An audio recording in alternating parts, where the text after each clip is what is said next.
Já, komið sæl. Synir Egils heilsa á þessum sunnudegi sem og öðrum. Hér á eftir kemur til mín Guðrún Hafsteinsdóttir, formaður Sjálfstæðisflokksins, ný nestuð úr flokksráðsfundi sem var haldið núna helgina. En núna komin til mín formaður Framsóknarflokksins, Lilja Dögg Alfreðsdóttir, formaður VR Halla Gunnarsdóttir og formaður Samtaka iðnaðarins, Þorsteinn Víglundsson. Formannapartí. Já, það formannapartí, já. Já, það aldrei sko. Það nú líka fórstóri BM Vallar, eða ekki?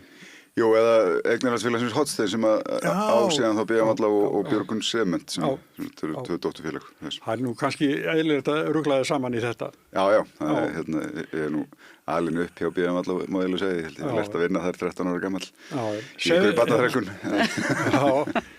Já, þú sagðir einhvers staðar að laun væri of há og leiðu ég las þetta þá sem mér venjulegi launamar, hann ræður engu það, hann tekur bara laun samkvæmt kjarasamningi, þannig að ef launaskrið þá það ykkur að kenna sem borgir launin. Og okkur vinnuveitendum? Já.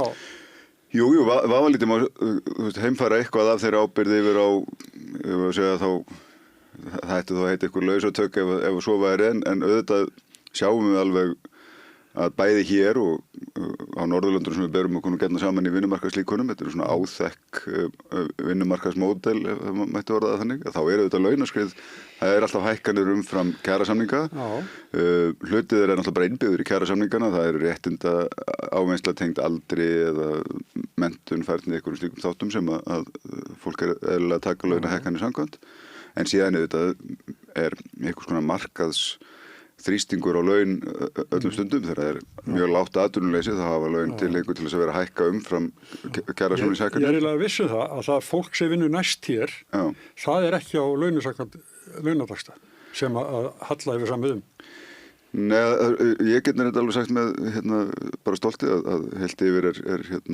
fólk vel launað hjá okkur og bara það eru mjög góða tekjur og það gleymist oft í umræðu kjarasamningana sjálf að blessunulega eru lægstu takstarnir bara einhvers konar byrjunar taktur á vinnumarkaði og tölur sín okkur að ég held að síðast ég skoðaði innan við 5% launþega eru að taka laun á þeim berstrípuðu tökstum og staldara sem betur fer flest stutt við þar. Þetta eru oft samsett laun, ég þekki það bara ágætlega í okkar rekstri, þar eru kannski einhverjir grunntakstar til viðmiðunar en síðan koma fastar álagsgreiðslur þar ofan á afkastatengingar margt og auðvitað síðan yfir og annað þess að sem á endanum skapar mun hærri tekjur heldur en að takstarnir sjálfur segja til og sem bara gott, þú veist.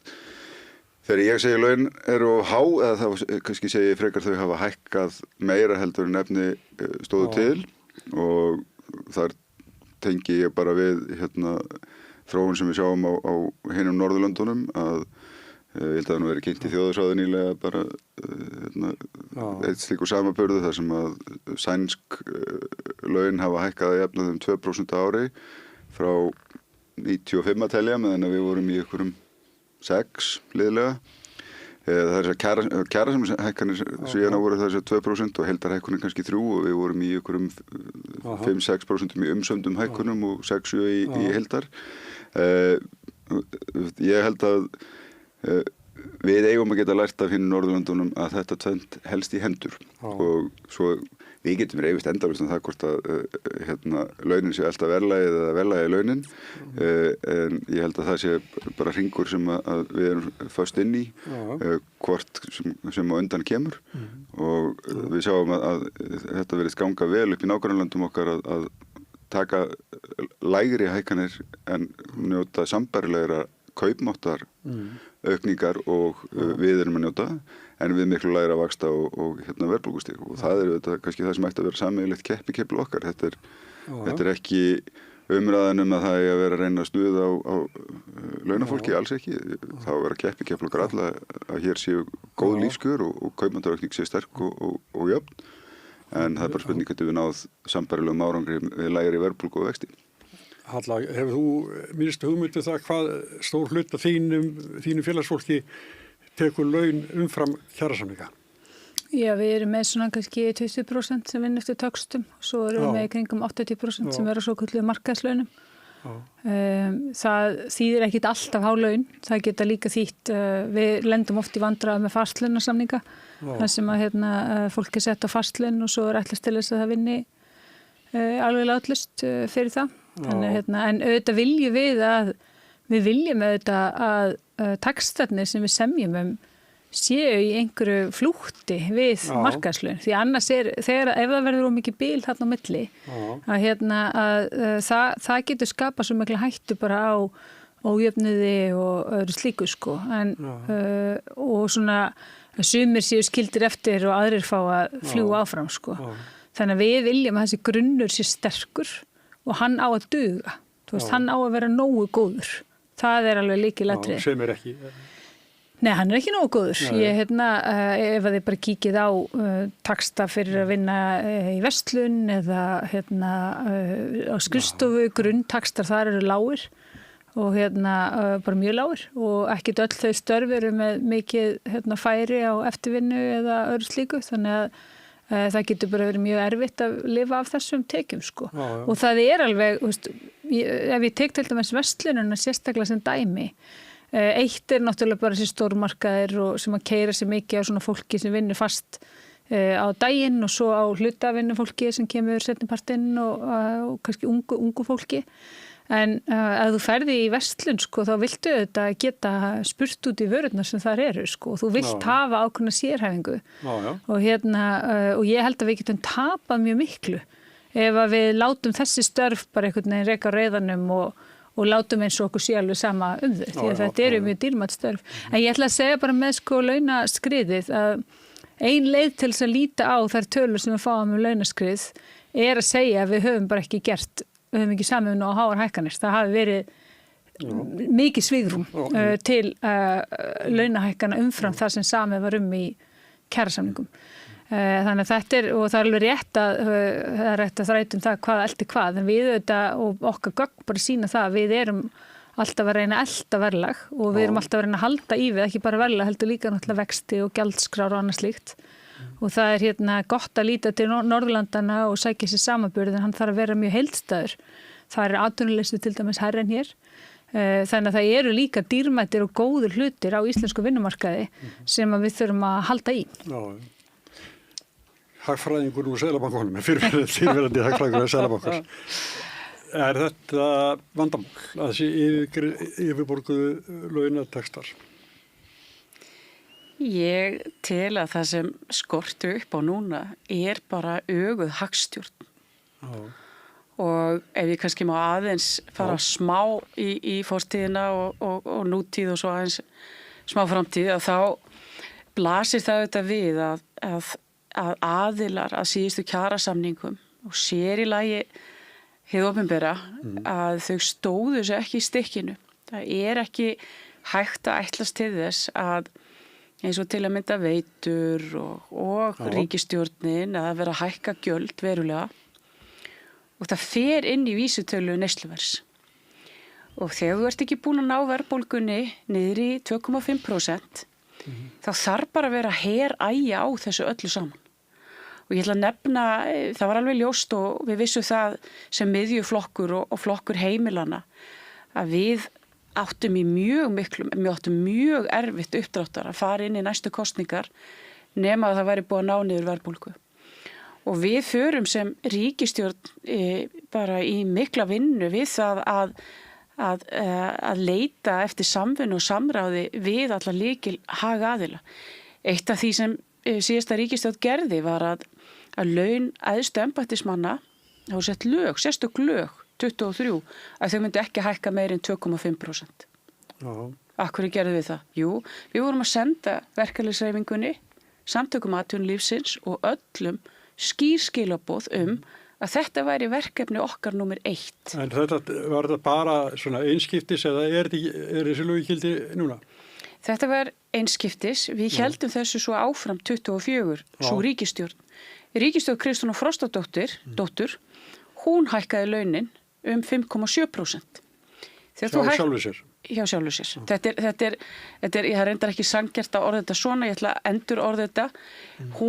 Þetta reiknustærð eins og hún var hjá okkur og reiknaða stærðin var 5,7%. og hún var hærri hjá okkur, ég held að hún hafi verið 7. Ástæðan fyrir því við fórum í þetta að við vissum að við vorum að fara inn í langtíma kjarasamninga og það skipti sköpum að ná verðbólgunni niður. Og sérstaklega vegna sem við vitum að það eru venjulega þeir hópar sem eru með lægstu launin sem fara verst úr launaskriði og öðru slíku. Við fórum líka í það að vera með samhenta hagstjórn hjá hinu opinbera með því að tala við sveitarfélögin, ekki tala við þau of seint eins og við erum að gera núna. Heldur við töluðum við þau fyrirfram og sögðum það þýðir ekki að vera hérna með miklar hækkanir. Þetta verður allt að taka mið að verðbólgumarkmiðinu. Og þetta var bara, og ég ætla að hæla... Það gekk þetta eftir. Já, þetta gekk eftir. Þú getur séð töluna, bara ég get sent hérna eftir þáttinn. Þú bara sérð verðbólgu frá hæðstu hæðum. Hún bara fyrir svona niður. Og hún gerði það. En hún gerði það ekki nógu hrætteldi til dæmis fyrir okkar flokk, en ég ætla nú ekki að fara út í einhverja pólitíska skýringar hérna. En það sem við gerðum líka var að við fórum í samstarf við ASÍ svo kallega gátt sem fylgdist með verðlagi og gerðu sérstakann samning við ASÍ til þess að sýna það í verki að það skiptir máli að vera á þessari verðbólguvakt, ekki eins og núverandi ríkisstjórn sem hefur hún bara búin að vera sofandi og vaknar núna upp við vondan draum það að verðbólguvæntingar þær eru bara farnar ef þú lítur á álagið og kemur hagfræðingurinn, ef þú lítur á verðbólgu álagið á ríkisskuldabréf, hvort sem það situr 3 ára, 5 ára eða 10 ára, þá það bara ekki eins og við séum að ná þessari verðbólgu niður. Nei. Og þessi ríkisstjórnin verður að gera, hún verður að taka þetta alvarlega. Og ég til hún sé ekki að gera það sko. Já, en hérna þá kemur þetta alvarlega. Það var svolítið rest eitthvað. Halla, þú nú einn af varaforsetum Alþýðusambandsins, en hérna sýnist þér öllu að samningum verði sagt upp, að þeir renni bara sér skeið núna vegna þess að forsendur standast ekki. Ég sko, það náttúrulega yfirgnæfandi líkur á því að forsendur bresti. Og ég veit eiginlega ekki hvað þurfti að gerast til að svo færi ekki. Og sérstaklega núna þegar að olían bætist ofan á þetta. En þeir eru að bresta sko óháð olíunni og það mikilvægt að fólk skilji það. Að við erum með háa verðbólgu óháð þeim áhrifum og ég var alveg til að tala um það hérna eftir þessi áhrif sem eru að fara að dynja á okkur út af bara orkukrísu sem yfirvofandi. En hún á há og það að stofninum til heimatilbúin vandi. Það eru þessar gjaldskrárhækkanir sem að Lilja nefnir. Það eru verðhækkanir fyrirtækja sem hafa verið að auka svona gróða sinn á verðbólgutímum og á tímum sem það áttu ekki að gera það. Það vantar hagstjórn. Og það eru húsnæðismálin. Og sko, ég hefði gaman að því að tala um hagstjórn þegar það kemur að verðlagi. Því að ég held að sko eftirliti mikilvægt og ASÍ hefur náttúrulega sinnt verðlagseftirliti frá því að þjóðhagsráð var lagt niður og fær fyrir það 30 milljónir króna á ári frá ríkinu sem sama upphæð og það fekk þegar þjóðhagsráð var lagt niður, var það ekki 2005? Og og ég reyndi nú þegar ég var framkvæmdastjóri ASÍ að skrifa ríkisstjórninni og fara fram á sko að þetta myndi fylgja verðlagi. En við vorum að reyna á verðbólgunni. Já, ekki þá. Þetta var Lilju brandari. En eftirlit og aðhaldi mikilvægt, en ég held að núna sé að fara að horfa fram á krísu af einhverju algjörlega nýri stærðagráðu þegar kemur að þessu olíu og nú verða að ræða í og félag íslenskra bifreiðandi búið að kalla eftir verðlagstakmörkunum og einhvern svona þaki og það verður að ræða þetta í mörgum Evrópuríkjum og þetta held ég sé mjög mikið ágefni. En forsendur bresta, þú spurður það, þá það hlutverk samningsaðilega að koma saman og reyna að finna út úr hvað verður hægt að gera til þess að samningar haldi. Það held ég verði ekki rosalega auðvelt en það okkar hlutverk og það ábyrgð sem við munum rísa undir. Við munum gera allt sem við getum. Þá segir þú nú vanur í samningaviðræðum. Jó, eitthvað hef ég komið að þessu gegnum tíðina og svo sem bara haft áhuga á vinnumarkaðsmálum mjög lengi. Eitthvað með annað sem kom með genónum held ég bara sem þá. En held ég fylgst með kæra viðræðum og kæra deilum af einhverjum miklum áhuga frá því ég var unglingur og skrifaði meistaraverkefni með launamyndun á vinnumarkaði og En sko Þú rætti þetta með einhvern fagaðila? Ég hef oft velt í fyrir mér hvort ég ætti að leita mér aðstoðar. Þetta er furðulegur heimur að sogast inn í. Nei. Þetta er nú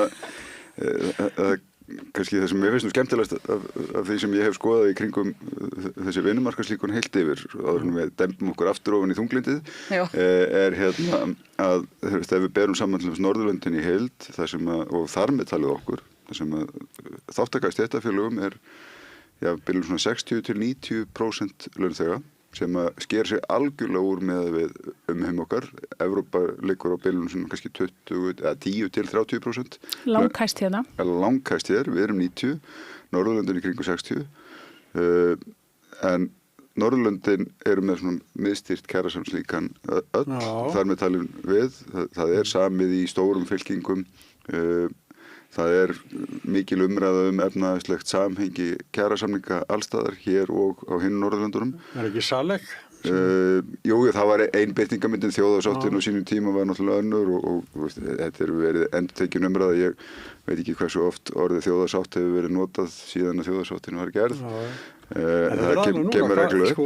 Nei, ef samningu verið sett upp, hvað getið þið bresta? Svo ég klári bjartsýnina áður en við förum í þunglindið Norðurlöndin eiga það öll sameiginlegt og við þar með talin að við röðum okkur yfirleitt í topp 10 sætin þegar kemur að velferð, hamingju, velsæld, hvað sem mælt er í hagvexti á landsframleiðslu á mann eða einhverjum slíkum þáttum í svona kjarnastyrkleikum heilbrigðiskerfisins. Við tölum gjarnan þetta og alltaf þarf að laga öll kerfi en í grunninn eru kerfin hér á Norðurlöndunum gríðarlega sterk og líka það sem að mér finnst oft gleymast í umræðinu þegar við tölum hvað þurfa að laga hérna. Við erum líka í þessum topp 10 lista oftar en ekki að mælast algjörlega á pari við hinn Norðurlöndin í flestu nema kannski verðlagi eða verðbólgu og vöxtum. Þetta kerfi virkar mjög vel. Ég er eindreginn stuðningsmaður þessa kjarasamningsmódels því að ég horfi bara á þá velsæld sem það hefur skapað í þessum fámennu ríkjum og okkur hefur tekist að blanda saman, getum við sagt svona markashagkerfi í öllum þessum löndum. Það búa öll við mjög opin utanríkisviðskipti og relatíft litlar hömlur á atvinnulífi en gríðarlega sterku velferðarkerfi og getum við sagt svona sterku samráðskerfi milli aðalega vinnumarkaðar og stjórnvalda. Og ég held að við megum ekki gleyma því að þetta kerfi hefur virkað líka fyrir okkur þó að við höfum átt í ýmsum vandræðum og það virkar nú oft best einmitt í ástandi eins og við erum að sigla inn í núna. Það sem er alveg augljóslega það er óveðuský að hrannast upp. Írans stríð ekki að bæta ástand sem þegar var farið að súrna og það er ekkert vandamál að tekna hér upp einhverja hörmungar spá þar sem við getum verið komin hér í 10% af verðbólgu aftur og einhver gengisföll og olíukrísur og annað þess að þar. Ég veit ekki frekar heldur en aðrir hvernig þróunin verður en ég veit allavega að við sem aðilar vinnumarkaðar getum sameiginlega gert mjög margt til þess að koma í veg fyrir allavega verstu sviðsmyndina að dragist upp og þar held ég að sé kannski lykilatriði núna. Við sem ekki að bíða haustsins, það er alveg rétt hjá Höllu. Það lítur ekkert rosalega vel út með þessi forsenduákvæði, það er viðbúið að þau geti fallið og þá bara hvernig nýtum við tíma fram að því til þess að teikna upp hvað getum við gert, hvernig getum við brugðist við þessu ástandu og hvernig getum við komið veg fyrir að atvinnuleysi fari hér úr böndunum, verðbólga fari algjörlega úr böndunum og svo framvegis. Ég held að ég sannfæri það að margt fólk sem er á okkur hlusta núna og horfa að það tekur ekki undir að velferðarkerfi okkar sé eitthvað til fyrirmyndar. Við sjáum bara til dæmis á sjúkrahúsinu og biðlistan þar og biðið á slísadeildinni og víðar er þetta þannig við erum núna að reyna að byggja upp hjúkrunarheimili sem mest við getum. Þannig að er ekki þetta að segja að ég farið með eldri foreldrar veika í gegnum kerfi. Þetta er ekkit, takk ekki allir undir þetta þess. Ég sagði ekki að það væri gallalust heldur sko. En gallandir eru stórir sko.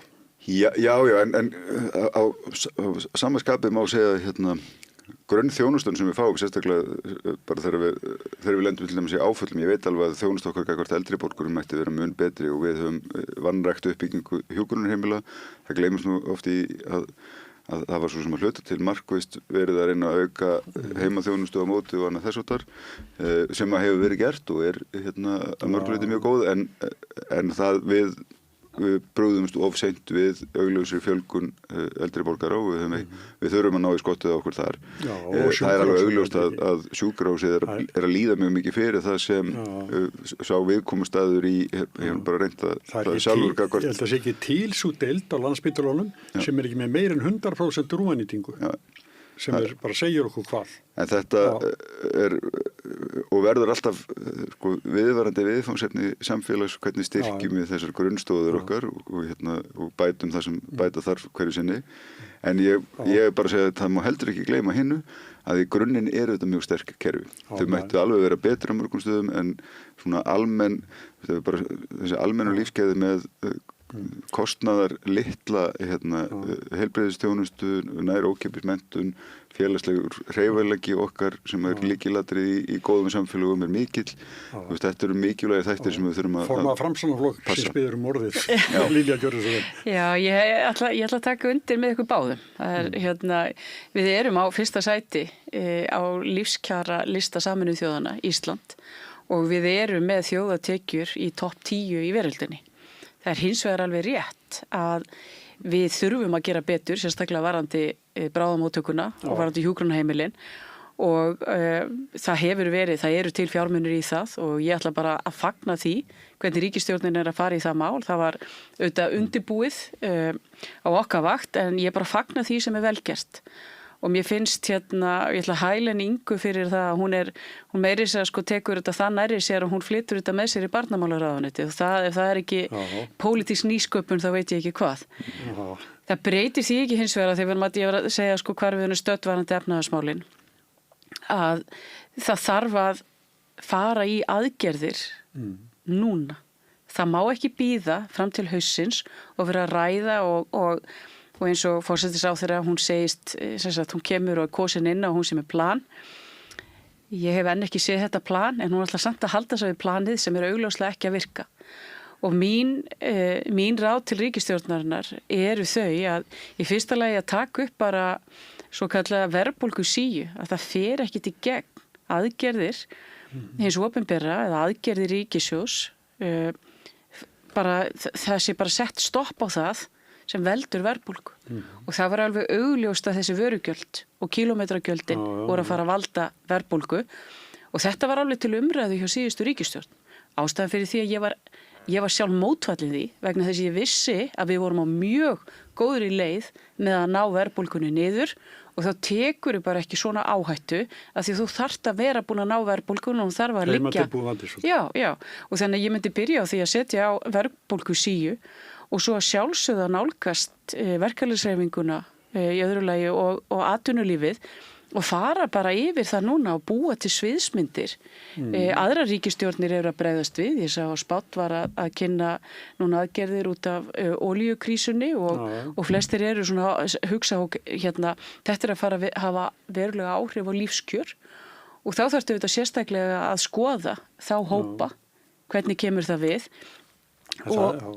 Og í þriðja lagi að þá þarftu þetta að ná almennilegu talsambandi við ekki bara helstu hagaðila, heldur líka að tala svolítið fyrir því á þingi. Nú kem ég inn í svolítið svona sérstaka stöðu, ég er utan þings en ég formaði stjórnmálaflokks. Ég man ekki eftir því að nokkur ríkisstjórn allavega síðan að ég hef settið á þingi hafi eitt jafn litlu púður í að tala við stjórnarandstöðuna. Ég er enda fagnaði á fund með forsætisráðherra eftir smá tíma bara til þess að fara yfir stöðuna en það er mjög mikilvægt til þess að ná ákveðni sátt og sérstaklega þegar svona ytri áskoranir eru að koma inn eins og stríðið og annað slíkt að þá er þetta samtal og samvinna, það má ekki vanmetana því alveg eins og kemur fram hér að við erum 90% þátttaka er að stéttarfélögum og það eru mikil tækifæri sem felast í því til þess að ná utan þann vanda sem blasir við. Þannig að ég hveti ríkisstjórnina til þess að fara í aðgerðir og viðurkenna að það alltaf gott, eins og maður segir hérna, það alltaf mjög gott að viðurkenna vandan. Þeir ætlar að viðurkenna það og til þess að ná utanum hann. Þetta átti að vera smá bjartsýni svona. Það var einn hérna félagi sem ég þekki ágætlega, hann var að skrifa einmitt að hann vildi að salekumræðuna byrjaði aftur. Varst þú ekki byrjið þessu þegar að það var? Nei, en ég náttúrulega hef lifað undir þessari saleikvofu frá því ég kom inn í verkalýðshreyfinguna. Sko, mér finnst það rosalega skrítið að fara hjólinn í þá umræða núna. Þetta er rosalega flókin, margþætt, marglaga umræða og við erum með bráða vanda fyrir framan okkur. Þannig að ef við ætlum að fara að eyða einhvern veginn púðrun í það að við fyrir að rífast hvernig vinnumarkaðslíkun og Norðurlöndunum eru sett upp og hvað passar og hvað ekki, að það fara að vera eitthvað lykilatriði núna, það held ég sé mjög óheppilegt. Það er ekkert launungamál að þetta hefur verið umdeilt innan verkalýðshreyfingarinnar og ég sé ekki að hjá okkar röðum sé að við bara fara að hafa energi og trú sko, til að taka einhver slíka umræðu. Sko. Er það ekki að ræða einu síðan eitthvað? Ég held bara að það sé önnur brýnni mál akkurat núna. Og bara sjálfsagt að ræða öll líkun og mótel og framtíðina og hvernig við viljum hafa þetta, en í grunninn erum við bara eins og Þorsteinn segir réttilega með bara ágætis system og hlutunum, þá við gengi ágætlega að mjög mörgu leyti.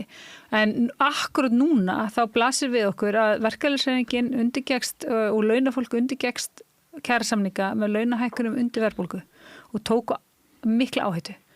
Í trausti þess að fyrirtæki myndi halda aftur af sér í verðhækkunum og að opinbera myndi halda aftur af sér í gjaldskrárhækkunum. Hvorugt af þessu hefur raungerst. Þess vegna erum við með verðbólgu sem byggir aðalega á innanlands vandamálum en er að fara að rjúka upp út af aðstæðum ytra. En það sem að sko, og ég er alveg sammála því að þú veist, nú er tími samtalsins og reyna að ná saman frekar en að greina okkur að, en það þarf líka að setja smá orku í það að ræða vandamálagreininguna. Af því að það komast stundum svo ótrúlega einfaldar skýringar á verðbólgunni. Niður í þingi, þá er bæði stjórn og stjórnarandstaða verðast bara að tala um einhver ríkisútgjöld og fjárlagahalla. Það er ekki fjárlagahalli sem er að valda þessari verðbólgu. Þú veist það, jú, kannski voru ríkisútgjöldin í COVID, það var eitthvað af þeim var aðeins umfram, en auðvitað mjög svona sérstakar aðstæður, þú veist, kannski voru einhver aðgerðir sem heldur lengi, þau geta hafa haft áhrif þar, en verðbólgan sem við erum að glíma við, hún er, þú veist, þetta er mjög fjölþættur vandi og þú veist, við vorum með COVID-faraldurinn, við vorum með aðfangakeðjurnar, við höfum verið með húsnæðismarkað sem hefur algjörlega láðst að ná almennilegri stjórn á og en síðan er alltaf hrópar bara einhver einn segir bara þetta er bara ríkisútgjöld og einhver annar segir þetta er bara launin krafan er þá að draga úr ríkisútgjöldum og lækka laun hvað eru það að fara að skila okkur? Það er ekki að fara að minnka röðun á bráðamóttökunni sem mikið getur sett er. Landspítali er búin að stíga fram og segja að það vantar 4-5 milljarða eini bara við getum haldið í horfinu. Veist, og sem er svo ekki merkilegt. Sko. Þetta horfi er ekki merkilegt. Reyndar er alveg framúrskarandi þjónustu á Landspítala sko, en það er rosalega áskorun þar og þetta keirir auðvitað því að fólk er bara hlaup og hratt og svona. En þannig að sko fixasjónir á eitthvað svona bara út af því maður trúir ideológíst eða langar til þess að trúa því ideológíst, ég held að það hjálpa ekki stöðin. Ég held að við verðum að reyna, við þurfum að horfa á gögnin sem eru fyrir framan okkur, horfa á hvað þau eru að segja okkur og reyna að takast á við svona veruleikan þaðan. Kemur aðeins í bara sem að þessu eða bara félögin innan aðeins í, eða mun aðeins í, það fara að endur með þetta samninga? Nei, aðeins í endur með þetta ekki samninga heldur félögin sko, kjarasamningsumboð liggur hjá félögunum. Þannig að við, þú veist, VFR endurmetur sinn kjarasamning og ég meina, þú veist, fræðilega séð geti VFR sagt upp samningi en ekki einhver aðrir skiljið, þú veist, það er svona fræðilega séð. En við auðvitað erum í þéttu samtali á vettvangi ASÍ til þessir alþýðusambandi, þar sem við tölum okkur saman og reynum að ná lendingu og sameiginlegum niðurstöðum. Stundum er ágreiningu þar, oft og iðulega og það er til dæmis sumir sem telja ótímabært að vera að ráðast í eitthvað samtal núna, ég er ekki þar á meðal, ég tel mjög tímabært að fara inn í þessi samtal núna og ég held að við eigum, ef ég á að geta farið í mitt bakland í haust og sagt og bara vel að merkja það var fyrir náttúrulega stærsta stéttarfélag landsins og langstærsta stéttarfélag ungs fólks á Íslandi. Þannig að þú veist, við erum með fjölskyldufólki sem búið að svíkja, búið að hækka leikskólagjöldin hjá, skerða þjónustuna, viðhalda allt á háum vöxtum, þau eru í vandræði með að koma sér þakki yfir höfuðið, þú veist, við erum með stóran hluta þessum hópi og ef ég á farið til þeirra og segja, ég veit að þetta er búið að vera svolítið leiðilegt og þið vonuðu fyrir 2 árum að vextinni myndi fara niður og þetta er allt saman ok og þið getur farið út í búð og eina sem Seðlabankinn gerir er að kreista ykkur meira og meðan aðri græða ástandinu, að þá verði ég að hafa eitthvað við þau að segja. Þú veist, og þá þarf maður að geta einhvern veginn þá þarf maður að geta sýnt fram á að hinir aðilarnir sem áttu að axla ábyrgð og hafi ekki gert það nægilega hingað til ætli sér að gera það og við þurfum að sjá það er ekki nóg að segja það. Þú ert að tala um hækkanir og gjalda og vöru Ég það er það sem þetta opinbera hefur gert, það eru þessi vörugjöld sem koma náttúrulega mjög óöpulegum tíma þó ég hafi skilning á þeim og þau hefur þurft lengri innleiðingu og betri tímasetningu. Það eru hækkanirnar hjá Veitum. Það sem það er verið Veitur hækkuðu gjaldskrárnar sínar 3 sinnum árið 2025. Ég veit ekki hvort fólk átti sig á hvað þetta er á árinu sem að þau áttu ekki að hækka gjaldskrár. Við tókum Reykjavíkurborg sem dæmi og ég vil taka það fram að þetta ávið önnur sveitarfélög líka. Við tókum hana sem dæmi að því að hún er bara stærst og núna áramótin þá fekk venjulegt launafólk 23.750 króna hækkun, svona give or take og ef við tökum par með 1 barn þá er bara borgin að taka 2 mánuði að kjarasamningsbundnum hækkunum til sín. Umfram það, því að þau eru að hækka svo langt umfram verðbólgu. Allar gjaldskrárnar þeirra eru að hækka umfram verðbólgu. Þau ætluðu að hækka leikskólagjöld 10%. Við þurftum að hafa svakalega baráttu til að segja á þessum tíma þess að þau ætluðu að passa barnafólk, þá gerið þið þetta ekki. Við mistum Fjarðabyggð í slíkar aðgerðir. Það voru önnur sveitarfélög sem fór í þannig aðgerðir. Juku rosalega álögur á þennan hóp. Þannig að þetta er það sem ég horfi á þegar ég tala um hið opinbera. Og ríki og sveitarfélög áttu líka að taka ábyrgð á húsnæðismálum. Og þar eru við, VR og samtök iðnaðarins búin að taka höndum saman og reyna að keyra á að vera alvöru þrýstefni þessu málaflokki. Þar skorti verulega aðgerðir. Síðan er að hitta þegar spyrleikum fyrirtækin. Þau hafa ekki staðið við sinn enda. Og það eru fyrirtæki í Íslandi sem hækka verð vegna þess að þau geti ekki annað. Bara það er samblanda innflutningsverði og gengi og launum og bara alls konar hlutum og þau geti ekki annað.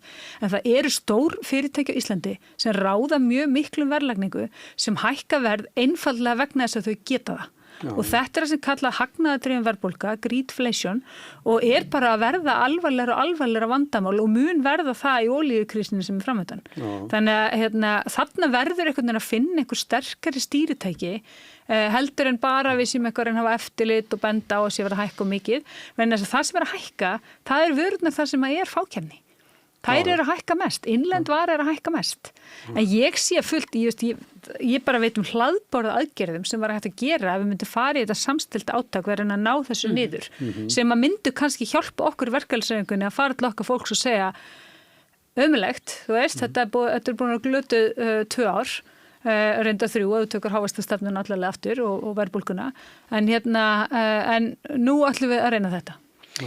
Ég held að það sé kannski eitt í þessu sem bara kannski er verðt að hefa í huga eins og bara vilja koma inn á og Halla er að segja hér líka þetta er hagstjórnin í heild sem við þurfum að skoða og hvernig náum við utan hagkerfið. Það má samt ekki gleyma því þegar verið að lýsa vonbrigðum með síðustu kjarasamninga að við vorum við vorum að koma niður úr ykkur 8% af verðbólgu, 7-8% af verðbólgu á þeim tíma sem sá kjarasamningur gerður og það er alveg rétt sem verkalýðshreyfingin hefur sagt. Það fól í sér verulega mikla áhættu að semja það lægri prósentu og krónutölbreytingar heldur en líðandi taktur verðbólgu hefði krafist. En það má eins og líka alveg segja að það tókst þó að þýlitinu til að kjarasamningarnir hafa skilað kaupmáttaraukningu heilt yfir í gegnum tímabilið og hvað mestri til lægsta tekjuendans. Þannig að það kannski, þar getum við dregið eitthvað lærdóm. aðferðarfræðin virkaði þó hann ekki kannski náð þeim árangur sem eftir var sóst. Við vildum komast lengra. Já, en eini gallinn þarna húsnæðiskostnaðurinn. Þú veist, það svo erfitt að taka bara, þú veist, laun fólks mínus verðbólga ef að þú ert síðan með bara eitthvað hæsta raunstýrivaxtastig sem getur og ert með vextina svona rosalega háa og náttúrulega allt verðtryggt í drasl. Bara landið bara verðtryggt. Bara allt sem við erum að borga, bara allt verðtryggt nema launin. Og núna fer að hækka og voru út af þessu stríði í Íran, þá bara fólk sem býr bara hérna í Holtólum og skuldar íbúðinu sinni, að þá út af þessu eina máli að þá hækkar sko verðtryggða lánið langt frá það sem að þau gátt ekki. Þess vegna á lykil markmið kjarasamninga á öllum tímum að vera að halda verðbólgu og vöxtum eins mikið niður og við getum og við þurfum auðvitað líka, við fáum alltaf ykkur svona ytri sjokk á okkur sem betur fyrir eru þau samt ekki ráðandi. Yfirleitt eru að glíma við heimabúin vanda en hann getur líka verið fjölþættur eins og Halla kemur inn á húsnæðismarkaðin eru auðvitað að valda okkur vanda.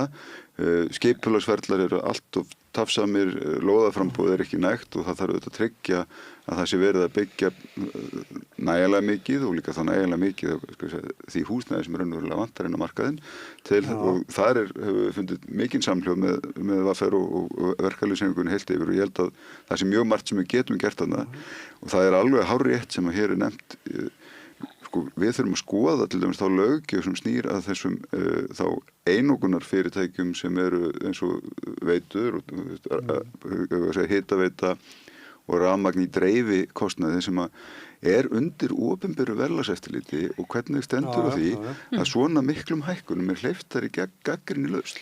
Að því virðist þessu í tilfelli Veitna bara til þess að geta greitt eiganda sínum hærri arðgreiðslu. Og við sjáum, fyrir ekki. Það bara, maður sér engin rök hníga því í kostnaði sem ekki hefði verið þetta snúa sér tilbaka til viðkomandi félag og þið getið sýnt meira aðhaldi ykkar rekstri. Það það sem að samkeppnisrekstur þarf að gera við slíkar kringumstæður þeir þurfi bara einfaldlega að hæra en í stað er 2% hækkunum hleypt í gegn sem að fólk að finna alveg verulega fyrir og auðvitað hljóttum við að þurfa að horfa hvernig stokkum við þetta upp. Og það auðvitað þannig að þegar svona hækkanir fá að fara í gegn og það sé ekki einhver sem segir, heyrðu, bíðið nú hæg, að þá koma í kjölfarið svokölluð annarstigs áhrif. Því þá eru fyrirtæki aðrir sem sjá að þeirra kostnaður að hækka og nýta þá ferðina og hugsa, heyrðu, býtu hvað að gerast hérna og líta á verðbólguvæntingar og hvernig þetta er og hækka þá í kjölfarið. Þannig að það er svo mikilvægt að kjölfesta hagstjórnar að hún sé öflug og sterk til þess að lenda ekki því sem vantar verulega upp á núna til þess að lenda ekki í því sem við erum að gera því að það er líka sérstakt áhugamál hjá mér, það er auðvitað húsnæðismarkaðurinn vegna þess að hann auðvitað ákvarðar lífskjör fólks. Bara, þetta á ekki vera þannig að þú sért heppin að komast inn á markaðin á réttum tíma sem hefur verið allt of mikið og ég myndi segja að þegar búið að ná tökum á verðbólgunni og mögulega samhliða því, þá þarf að fara í miklu róttækari breytingar en við höfum verið. Við erum til að mynda ríki eða land, þar sem er nóg land. Af hverju er það þannig að bara áður en að það er byrjað áður en að búa að afhenda lóðina, að þetta hleypur á milljónum og aftur milljónum. Ég held að eina leið. Já, ég meina, ég ætla ekki að fara út í það nákvæmlega. Það sem ég bara segi, það er ekki rétt gefið í þessum efnum og það er hægt að fara í miklu fjölbreyttari úrræði til þess að ná tökum á þetta og þetta er allt nota bene á framboðsliðinni og þarna verða allir lykilaðirar að taka höndum saman vegna þess að eitt af því það er mjög áhugaverð bók sem heitir, ég ætla að segja einsku, The Land Trap sem bara fjallar samfélög sem hafa einhvern veginn farið alveg ofboðslega þéttingu og bara það sem íbúðaverð, þetta er bara mörgum borgum í Asíu og líka í þessum fjölmennustu borgum í Bandaríkjónum, að ef þau einhvern veginn huga ekki að því að passa upp á þetta framboð og þetta sé viðráðanlegt, þá fer þetta að hafa lýðfræðilegar breytingar á samfélög. Hvað ég við? Jú, það bara fæðast færri börn vegna þess að ungt fólk er lengur heima hjá sér að það er svo erfitt að taka þetta fyrsta skref og það er talið að ein mesta krísa sem Japanir og Kóruumenn eru að horfa upp á, uppruni þessi að vanda er líklega í þessum megaborgum sem þeir hafa verið að fjárfesta í og að því að land er svo ofboðslega dýrt. Og við erum hér einhvern veginn búin að vera sem afsprengi þessari ofboðslegu að mínum mati þéttingastefnu borgarinnar. Þetta er alltaf svo dýrt og svo erum við með hávaxtastefnuna sem við vorum farin að sjá að myndi lækka. Allt þetta saman þetta býr til þannig einhvern veginn kokteil að fólk einhvern veginn verður þá frákvært því að fjárfesta í húsnæði og það kemur hik á. Svo ætla ég að nefna eitt sem við hefum ekki nefnt. Það þarf að taka alla óvissu, reyna að minnka óvissu þegar hagstjórnin er svona. Eitt stór þáttur þar er þjóðaratkvæðagreiðslan sem á að halda 29. ágúst. Hún auðvitað býr til líka þannig að það sem gerist eins og varði ákveðna lykil útflutningsgreinar þjóðarbúsins. Hvað myndu þið gera núna? Væru þið einhvern veginn að hugsa það að þið ætlaði að fara í ákveðnar fjárfestingar þegar það er mikil óvissa þarna. Þannig að ég segi bara einhvern veginn, mín ráð eru bara, þau eru mjög einföld. Það er bara ná tökum á verðbólgunni, fara í róttækar aðgerðir á húsnæðismarkaðunum og láta þetta ganga vegna þess að við höfum allar forsendur og svo er þetta líka með heilbrigðiskerfi, þetta er alveg gríðarlega mikilvægt. En í stað þess einhvern veginn erum við komin einhvern veginn þjóðin alveg ég meina þið bara sjáu hvernig umræðan er í sambandi við Evrópusambandið. Og þar þarf alveg klárlega góða staðrindavakt og annað slíkt. En ég segi bara, þú veist, verkefnið, bara eins og maður segir stundum, bara, það er bara, þú hefur eitt verkefni, forsætisráðherra, og það er að vinna að því að ná þessari verðbólgu niður. Bara, ertu bara vinsalast tilbúin til þess að einbeita þér að því? Já, heyrðu, Lilja, ég ætla að biðja færa flöskun yfir til þeirra. Ég sé að Þorsteinn voru vasslurs. Alveg að skella hérna. Er þetta eitthvað smá löggestur hérna? Er ekki lausnin Evrópusambandið? Ekki hjá Lilju, hún vil það ekki. Ég er búin að heyra það. Ég er alveg til í að tala, ég skal fara út í það. Nei, ég segi, þú sér ekki vona gætuna þar. Í mínum huga er það líka, ég meina þetta er bara þannig í mínum huga að ég tel að svo hagstjórn sé best þegar ákvarðanir eru tekna sem næst fólkinu í landinu. Og við erum með auðlindahagkerfi og ég ætla bara að taka það fram, ég hef ekkert á móti Evrópusambandinu. Ég vil bara ekki að Ísland verði aðili að Evrópusambandinu. En þið, Halla? Nei, byrjað þú. Þetta er einföld spurning, já eða nei? Já eða nei. Nei. Vandir ennú kannski einmitt að hún er ekkert sérstaklega einföld. Það er að segja, það eru augljósir kostir og það eru augljósir gallar sem ég aðeins myndu felast og auðvitað á endanum það er almenningur bara að gera það upp þessu hvort hann telji þá kostina yfirvega gallana eða öfugt. Ég hef sjálfur verið það sem ég kallaði evrusinni. Ég bara... Já, þú varst ráðherra í Viðreisn. Ég var alltaf ráðherra hjá Viðreisn, og þetta sem slíkur myndi ég segja hallast undir það að skoða þennan möguleika en ég þá fyrst og fremst horft á það út frá gjaldmiðli. Það er bara alveg klárt, við munum alltaf greiða verð fyrir sjálfstæðan gjaldmiðil eins og við erum með. Við erum með vaxtamun, þrálátan við útlönd sem mun alltaf fylgja þessum gjaldmiðli. Svo geta hagfræðingar væntanlega endalaust rifist það hvort að kosturinn við það að gjaldmiðillin geti þá fallið þegar við lendum í alvarlegum krísum yfirvegi þennan árlega kostnað sem að myndinni mun alltaf fylgja. Það er, og við getum margt gert í okkar eigin hagstjórn til þess að lækkan en hann mun alltaf verða allan okkur. Við hjá samtökunum höfum sagt bara mjög skýrt, við tökum ekki afstöðu til viðræðurnar sem slíkar, þetta er pólitísk spurning, þessu beint til almennings. Ég hef búin að svara í hverjum minn hugur liggur. Ég hef talið alveg klálega kost að skoða möguleika með upptöku myntar og væntanlega er þetta eini raunhæfur möguleikin. Að gjaldmiðli gæti hrunið. Nú eigum við bara risastóran gjaldeyrisvaraforða til að grípa inn í svona aðgerðum. Og það er bara mjög ánægilegt að sjá að krónan ekki að hefða sér lengur eins og hún gerði oft áður. Hún hefur reynst mun sterkari, seigari getum við sagt og það er bara það frábæra við að horfa á hagkerfið í dag til þess að maður ber saman við þú veist fyrir hrun. Við erum með tækni og hugverkagreinar sem orðnar hér jafnstórar, lítilega stærri heldur en sjávarútvegur í útflutningstekjum sem bara algjörlega ný þróun getum við sagt á síðustu bara 10-15 árum. Við erum með ferðaþjónustu sem hefur náttúrulega skotið hér líka.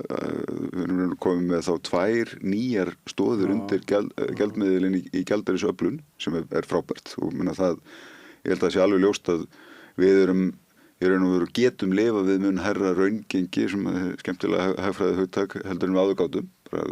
Gjaldmiðillinn fellur ekki jafn auðveldlega sem bara sem undirbyggir bara betri lífskjör fyrir okkur öll og frábært. Þannig að það þetta bara mjög ánægjulegt að sjá. Ég segi hins vegar bara gagnvart umræðin aðild, ekki aðild þjóðaratkvæðagreiðslu í haust. Mér finnst aðalatriði vera þau vandamál sem við erum að glíma við í núinu og þetta yfirlýst pólitísk stefna þessari ríkisstjórnar að þessi þjóðaratkvæðagreiðsla skuli fara fram en ég vona og bara við gerum kröfu það að fókusun sé samt sem að það alveg skýr á þeim aðgerðum sem eru framundan og þeim samtölum sem þurfa að eiga sér stað við aðila vinnumarkaðarins varðandi efnahagsástandið, vaxandi atvinnuleysi og verðbólgu. Þetta eru verkefni sem skipta höfumáli núna og við þurfum að taka utan á þau og þetta eiga stjórnvöld að geta ráðið við fleiri verkefni en eitt í einu. Bara þau mega ekki missa fókusin á þeim aðgerðum sem eru nauðsynlegar núna til þess að taka á þeim vandamálum sem við stöndum fram fyrir. Ég tek undir þetta síðasta að þetta eru stóru verkefnin sem eru framöndan og ég veit ekki alveg, ég satt á fundi með kjaramálanefnd VR þegar fréttin þjóðaratkvæðagreiðslunni kom og þetta var akkurat fundur þar sem við vorum að fara yfir verðbólguspán okkar og kíkja á alla vísana og það var svona að renna upp fyrir hópnum að við verðum líklega að fara að vera með lausa kjarasamninga í haust og einmitt að hvort að það ágústmælingin kemur daginn áður en þessi atkvæðagreiðsla boðuð, henni okkur brásmáðu tímasetninguna því við höfum bara byrjuð okkur við erum að fara þá í þessa stóru umræðu samhliða þessu. Sjálfur ég ekki mótfallin þessari þjóðaratkvæðagreiðslu, ég vildi óska hún hefði bara farið fram árið 2009 og það hefði verið eitthvað umboð fyrir þeirri vegferð sem var farin þá og ég held að það hefði verið bara mjög gott og bara fínt að fá einhvern veginn úr þessu skorið. Við gerðum könnun inn í VR og VR nálega svona endurspeglar dálítið þjóðina og það hnífjamt stuðningur og andstaða. Við aðild eða atkvæðagreiðsluna núna? Aðildina. Við atkvæðagreiðsluna örlítið meiri stuðningur. Ég bjóst að munurinn er meiri en svo eru þau greinlega aðeins með þýraliði því að það er það hækkar svolítið þegar að spurt annan gjaldmiðil sem ég svo sem er svolítið skrítin spurninga því að hvað þýðir það skilji en þegar við horfum á gjaldmiðilsmál út frá bara ef ég horfi bara á það hreint út frá hagsmuni launafólks þá hugsa maður auðvitað það sem að getur komið með öðrum gjaldmiðli væri þú veist, önnur það væri meiri samkeppni, fyrirtæki sem enga koma, þú veist, fullt af svona jákvæðan hlutum. Óttin eru auðvitað alltaf atvinnuleysi, að þú takir skellin út í gegnum atvinnuleysi og það þetta lága atvinnuleysi sem við höfum alla jafna búið við á Íslandi ofboðslega dýrmætt. Þannig að það eitthvað sem skiptir okkur miklu máli. Það aftur, það komið aftur á vinnumarkaðnum að ég held bara einmitt með með góðri samvinnu á vinnumarkaði þá getum við hvort sem er fastgengistefnu eða flotgengistefnu viðhaldið hér öflugri kaupmáttaraukningu þeirri verðmætasköpun sem við höfum búið við miklu lægra vaxtastig og verðbólgustig heldur en við höfum vanist og þá haldið atvinnustiginu mjög háu. Þannig að við getum verið betri en allir aðrir. Við getum verið betri en allir aðrir. Ég held að auðvitað bara í því felst ekkert stærleiti. Við erum lítil þjóð í stóru landi sem eigum gnótt auðlinda. Okkur hefur tekist að spila mörguleiti vel úr því sem við höfum haft á milli handana. Við sjáum bara í tækni og hugverkageiranum hvað við eigum bara frábæra frumkvöðla, öflugt hugvit, þetta er frjóhugsun sem hefur notið sín í þeim tækifærum sem þarna hafa skapast og mér hefði ekki órað fyrir því fyrir 2 áratugum síðan að við værum komið með tækni og hugverkagreina sem eina bara stærstu útflutningsstöðuna hér og þar sem er alltaf frábæra við hana, hún hefur engin takmörk, það ekki gengið of mikið á neinar auðlindir eða nokkuð skapað hlut, við getum vaxið eins mikið og huganlistir í þeim greinum. Þannig að ég held að því litinu til hef ég bara mjög mikla trú á bjartri framtíð okkar hér áfram og við auðvitað bara þurfum sem bara sko, við erum frábær þjóð þegar kemur að áföllum. Ef það gís, ef COVID, einhver skellur þegar að takast á við alvarlega efnahagskrísur, við brettum upp ermar og göngum í verkin. Við mættum alveg vera betri í samtalinu þess á milli. Það er svona aðeins að vanda okkur í minna rifrildi og meiri samhljóm. Lilja, eftir að var sko sem formaður Framsóknarflokksins, sá var eitt þitt fyrsta verk, það var að setja keppinut inn embættið Ingibjörgu Isaksen af sem þingflokksformaður. Og tæmd. Þetta er auðvitað þannig að það kemur tillaga fyrir þingflokkinn og það er auðvitað, það eru svolítið breyttar áherslur í Framsókn. Við erum að leggja meiri áherslu á efnahagsmálin, við erum að leggja meiri áherslu á Evrópusambandið, það er að segja, við erum ekki hlynnt þessari vegferð sem ríkisstjórnin er í.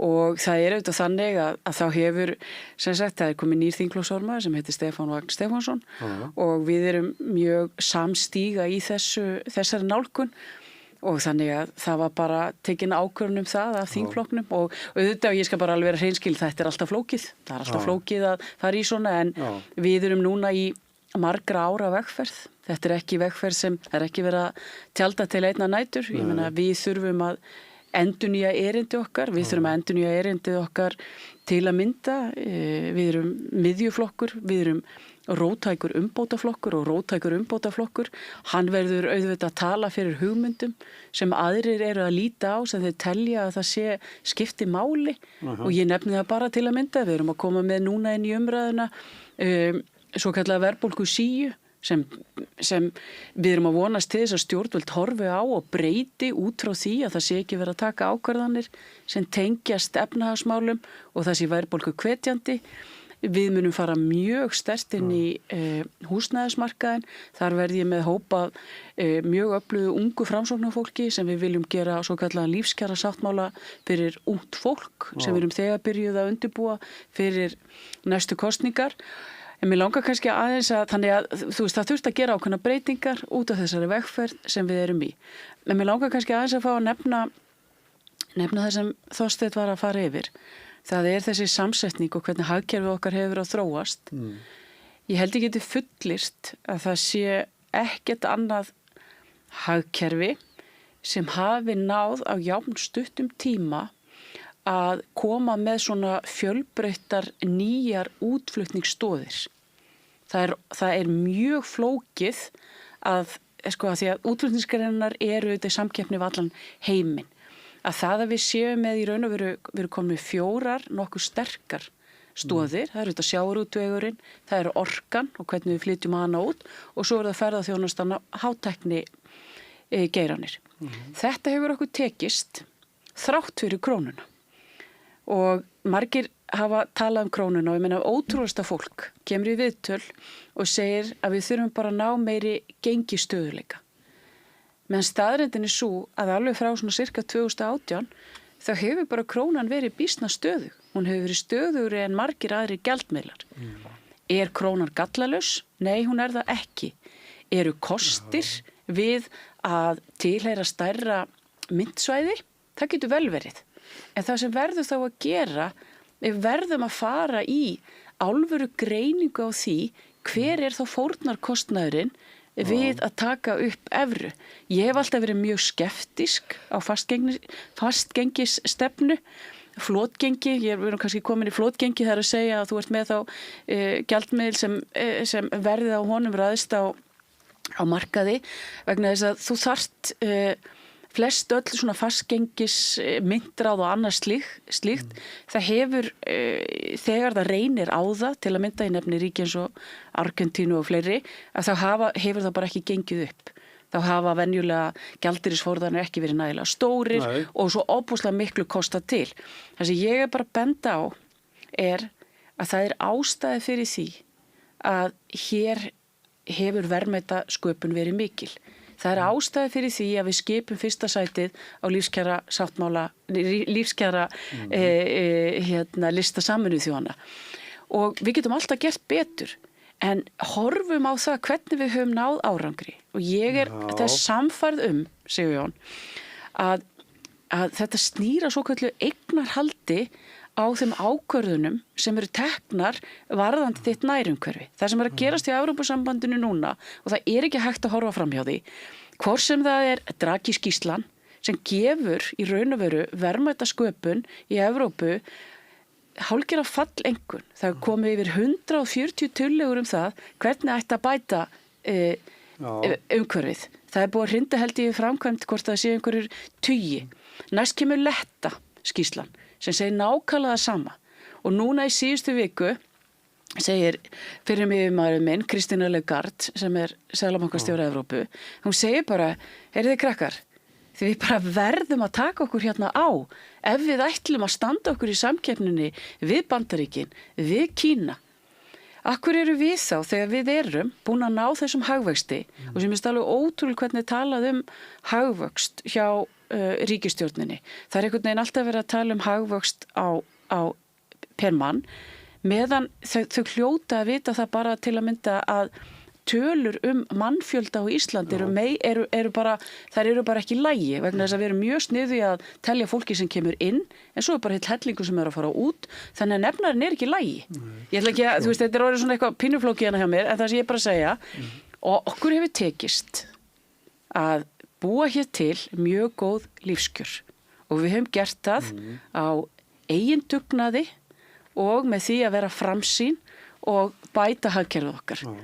Ég ætla að segja það sko, ég ólst upp í fátækt og ég þoli ekki á Íslandi sé til fátækt fólk og það er staðrind. Já, og ég held að það er verkefnið og ég er alveg sammálaður, ég held að við flest þekkjum það. Ég á foreldra sem ólust líka þannig upp og mér finnst maður stundum vera, maður bara þekkir það, hvernig maður var alin upp. Þetta var ekkert grín hvernig þetta var fyrir þessar kynslóðir og ég held að, og það sem ég ánað mig, ég ætla bara að hæla verkalýðshreyfingunni fyrir eitt. Ég get alveg hælt henni fyrir margt, en eitt af því sem mér hefur þótt gott að þessi hópar, þar sem kjörin eru verst, að verkalýðshreyfingin hefur tekið vel utan það fólk og það er vel. Og það ég vil horfa meira til þessa sem nýr formaður Framsóknarflokksins. Já, klukkutíminn okkar liðin, þetta ekki bara voru ágætt? Ekki. Þorsteinn, þú ert að fara í iðnaðarstörf. Þetta er ólaunuð iðnaðarstörf, við förum látt með það, ég er ekki faglegarður í því sem ég er að fara að gera. Sko. Nei, þú ert bara að hjálpa til. Ég er bara að hjálpa til. Hvað er þetta að fara að gera? Gaman að geta, með 2 dætur í Fossvoginum sem eru búnir að vera að taka íbúðir í gegn, þannig að ég er að fara í klósettskipti á eftir og svo býður mín verkefni og voru að klára pall hjá henni, þannig að það er gaman að þessu. Ég þakka ykkur. Takk fyrir. Lilja, Halla og Þorsteinn. Og hér eftir augnablik þá kemur til mig Guðrún Hafsteinsdóttir formaður Sjálfstæðisflokksins. Ég heiti Kristinn Sigmundsson og styð Samstöðina. Samstöðin er óháð sjónvarpsstöð sem fjallar þjóðfélagsmál á vandaðan og yfirvegaðan hátt. Ég skora á ykkur að styðja hana með því að gerast áskrifendur. Samstöðin er ómissandi. Húnavellir gistihús. Gisting og tjaldstæði opnaði 1. mars. Gisting og tjaldstæði á góðu verði. Morgumatur og kvöldmatur, sundlaug, heitur pottur og íþróttasalur. Tjaldstæðagestir hafa aðgang að öllu sem tilheyrir gistihúsi. Húnavellir.is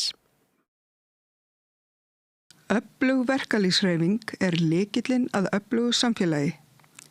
Alþýðusamband Íslands, samstillt barátta í þágu launafólks í meira en heila öld. Samstaða skilar árangri. BSRB, afl í þágu almennings. Tísku drottningar og kongar takið eftir. Útsölumarkaður vorstjörnunar verður frá klukkan 13 til 16 alla laugardaga og sunnudaga út mars. Allt á að seljast, ótrúlegt úrval og ótrúleg verð. Klæddu þig upp. Vorstjarnan, Borholti 6, vorstjarnan.is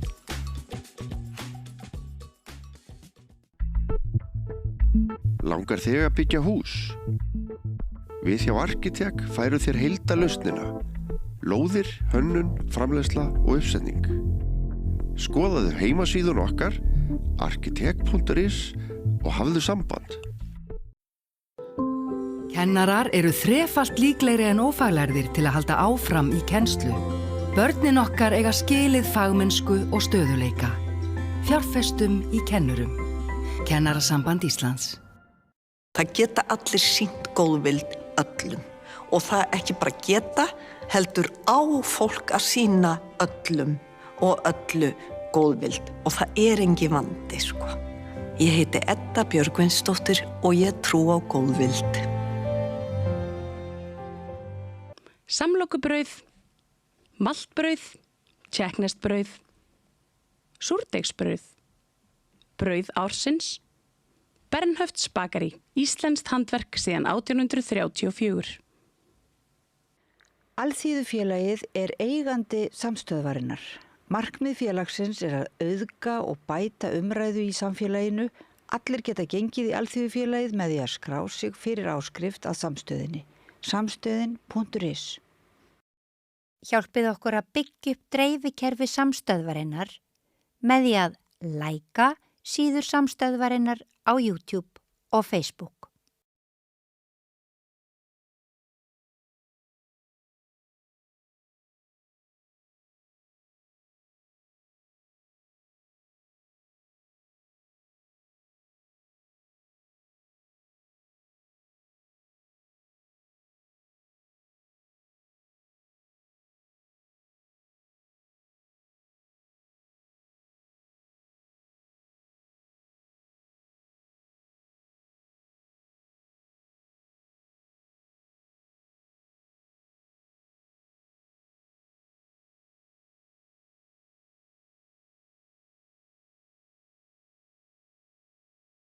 Ég heiti Kristinn.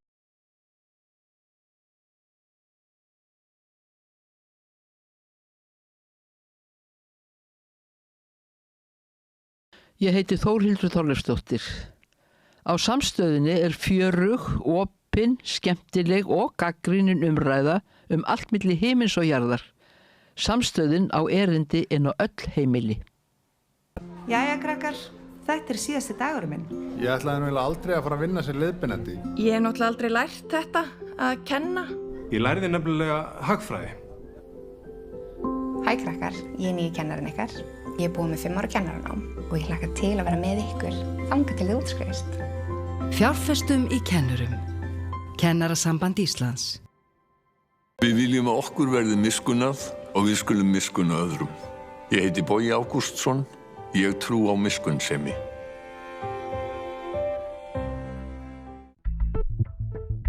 Langar þig að byggja hús? Við hjá Arkitek færum þér heildalausnina. Lóðir, hönnun, framleiðsla og uppsetning. Skoðaðu heimasíðun okkar, arkitek.is og hafðu samband.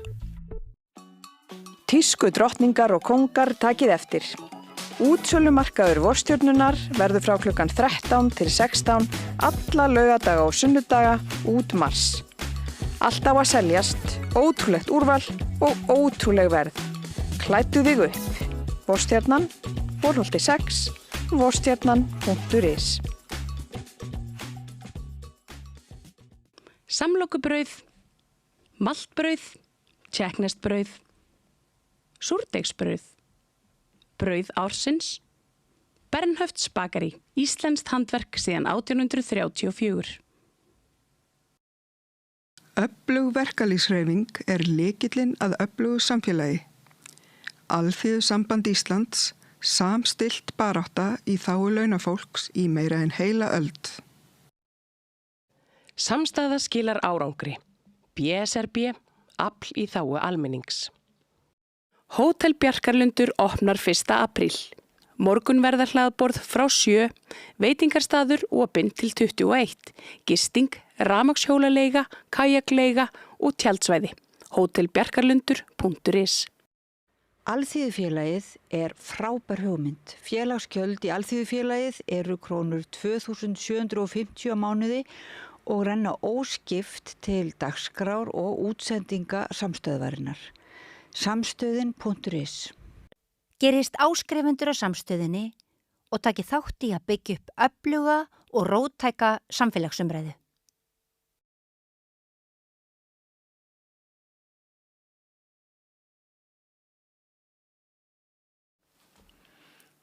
Já, komið sæl á ný. Til minni komið Guðrún Hafsteinsdóttir formaður Sjálfstæðisflokksins. Vertu velkomin. Takk fyrir. Þú varst á flokksráðsfundi. Já, í gær. Já. Við héldum líklega fjölmennasta flokksráðsfund sem að Sjálfstæðisflokkurinn hefur haldið. Það voru yfir 400 manns á fundinum og gríðarleg stemming og við vorum svona líka að horfa á þennan fund sem að svona, hvað maður að segja, við vorum ég vil nú ekki sletta útlensku, en svona kickstarta kosningabaráttu fyrir sveitarstjórnarkosningarnar. Það er mikið undir. Það er mikið undir, gríðarlega mikið undir og svo vorum við líka að skerpa á okkar stefnumálum. Landsfundur er alltaf annað hvert ár hjá okkur og svo er flokksráðsfundur, svona stór annað hvert ár á móti. Þannig að þetta er gaman og þegar að þessi fjöldi kemur saman og í gær var þetta svona, við getum sagt, svona harðasti kjarni flokksins, trúnaða menn sem koma saman. Að þetta er eins og ættamót og þannig er maður að hitta góða félaga viðsvegar að landinu, þó að veðrið hafi aðeins sett strik í reikningin. Jú. Það er eins og það er. Ég hafði samband við því í morgunni hvort að þú kæmist yfir heiðina. Já. Ég keyrði reynda bara 60, það er hérna, ég er að vona að þetta sé páskarheitið sem er núna. Já, mér finnst þetta skrítið, var vont veður í byrjun október og svo núna aftur í endaða mars. Já, manstu það fór allt á kafi í snjó hérna í október og allir ruku til og setju nagla dekkund í bílana sína og síðan erum við búin að spæna upp göturnar, sko. Aldeilis. Og þetta er auðvitað búin að vera algjör draumur fyrir mannesku eins og mig sem að býr fyrir austan fjall og er að keyra á milli. Það hefur bara verið renni færi í allan vetur. Það var komið svona dagur og dagar það sem er ísing. Á morgnana líka þegar ég geng úti með hundi minn, mér setja alveg dásamlega, sko. En þá heyrir maður, sko, í nagladekkjónum. Já. Á auðu malbygginu, sko. Nákvæmlega. Í allan vetur, sko. Já. Þannig að það, sko, ég saði nú við móður minn daginn að var eitthvað að bölva verðinu, hvað að vera leiðilegt að þetta er búið svo góði vetur og þá sagði mamma við mig, Guðrún mín, þú var áttaði á því að þetta er búið að vera óvenjulegu vetur, en þetta er venjulegu mars. Mars er umhleypingarsamur, segir mamma alltaf, þegar að veturinn fyrir að takast á við vorið og svona átökin verða í svona veðurhvolfinu fyrir ofan okkur. Þetta heyri ég líka hérna heima af mér. En sko, þið vilja lækka fjármagnstekjuskattin aftur í 20%. Já. Við erum að boða miklar skattalækkanir og hagræðingar leiðir og líka, ég vil benda á það í fjárlega vinnunni eða í umræðinu fjárlögin sem áttu sér stað í desember, að þá lögðu við ein flokka í stjórnarandstöðu fram í metnaðarfulla sýn okkar og tillögur hvernig væri hægt að ná niður verðbólgu á landinu og í þeirri vinnu lögðu við fram yfir 40 milljarða hagræðingu hjá ríkinu og tæpa 30 milljarða skattalækkun og fjölskyldur og heimili í landinu. Og við ætlum að ganga lengra núna. Hvernig 40 milljarða út úr ríkisbakninu? Það hlýtur að koma niður ykkur staðar? Nei, við lögðum fram þessa tillögur án þess að snerta þessa mikilvægu kerfi eins og heilbrigðiskerfið, menntakerfið og svo löggæsluna. Það er bara, það er fullt af hlutum sem að ríki getur gert og getur verið í forgöngu að gera til þess að spara og ég ætla að benda á það. Þarna lögðum við fram tillögur yfir 40 milljarða hagræðingu en á sama tíma lagði ríkisstjórnin fram 143 milljarða útgjalda aukningu. Og hún hlýtur, þú þarft einhvern veginn að hafa fyrir henni. En ekki þetta bara, þessi 40 milljarðar, ekki eru þeir bara einskis nýtir inn í kerfinu? Eitthvað verið að gera fyrir þá, með þá? Já, en þú getur líka alveg sagt að það er sóun í kerfinu, við vitum það. Og ég get nefnt sem dæmi á síðasta ári að þá hækkaði ríkisstjórnin launin sín og sem að fyrri ríkisstjórn hafði ekki gert og fór yfir verðbólgumarkmið og til dæmis væri nú hægt að lækka laun æðstu stjórnenda ríkisins, það mætti byrja á því, það mætti fækka nefndum, það má fara inn í, við höfum lagt til dæmis að fella niður útvarpsgjaldið og að RÚV fari aftur á fjárlög og verði tekin aðeins niður til þess að gefa einmitt fjölmiðlum eins og þessum meira svigrúm til að starfa á markaði. Þar sem að við erum með núna hátt í 10 milljarða í að reka RÚV. Og ég er ekki að leggja til að leggja það niður. Ég er að leggja til að við myndum kannski skera niður starfsemi ríkisútvarpsins sem að fækka útvarpsrásum, takmarka útsettingu við eingöngu innlent efni eða norrænt efni með og okkur í ósköpunum á að vera að nota skatt fyrir Íslendinga til þess að sína einhverja sápuóperur frá Ameríku sem að fólk kaupir núna á streymisveitum og svo framvegis. Þið viljum svona vera darkastjórar. Alls ekki. Nei. Alls ekki. Við viljum að þú sért það. Já, þú sagði norrænt efni og íslenskt og... Nei, þetta var bara hugmynd mín að ríkisútvarpið ætti þá að stuðla að íslenski menningu, vera með íslenskt efni og það væri kannski hægt að hugsa sér að það væri 70% og svo mætti að vera með 30% á norræna efni eða einhverju slíku en að leyfa síðan bara öðrum dagskrá og búa til efni. En líka sömuleiðis að fjölmiðla umhverfi hefur bara tekið svo miklum breytingum. Mér hefur þótt mjög vont hvernig við erum allt í einu farin að ríkisstyrkja alla fjölmiðla í gegnum einhverja stuðningskerfi ríkisins í staðinn fyrir að RÚV væri þá ekki á auglýsingamarkaði og það myndi flæða þá til annarra miðla. Það er nú gert á Norðurlöndum, Guðrún. Það eru til dæmis styrki til fjölmiðla, það er ekki bara á Íslandi. Nei, það er allur gangur á því. En ég er samt aftur að segja að það er mín sýn að það sé ekki gott að við séum einhvern veginn með ríkisstyrkta fjölmiðla alla á Íslandi. En það var kerfi sem var komið upp á síðasta kjörtímabili til að styðja við það. En við viljum lækka skatta á heimili og við ræddum það líka á þessum fundi í gær. Við viljum lækka skatta á heimili 140 milljarða. Það er til dæmis hugmynd okkar að við viljum bara leggja af þetta kílómetragjald, við viljum leggja af vörugjöld á bíla. Við viljum gefa heimilunum og fjölskyldum í landinu meira svigrúm. Þetta er sagt ég fari í vegagerð. Hvað Já, við höfum oft talað fyrir því að við viljum þá sjá greiðslu þáttöku á þeim vegum sem eru nýttir. Það getur ekki verið rétt stefna hjá ríkisstjórninni að ætla að leggja hér á aukna skatta á sjávarútveg undir því fororði að geta sett auki fé í samgöngur og vegina á Íslandi. Svo eru sett á kílómetragjöld líka til þess að byggja vegina. Það eru hækkuð vörugjöld og bíla og bara bílar og umferði skattlegð alveg í topp. En svo fer ekki í þessa vegi. Heldur fer þetta í að fjármagna eitthvað allt annað. Og svo kemur núna, kom í síðustu viku, einhverja hugmyndir ráðherrana það að fara að taka sig hann upp veggjöld ofan á þessi ósköp öllsumul. Þá segi ég, nei, við skulum þá frekar taka upp veggjöld og leggja þá hitt af. Við getum ekki hlaði kerfi. Herðu, en þið talið líka eignasölu. Já. Og þá er það hvað? Landsbankinn, Landsvirkjun, Ísavía?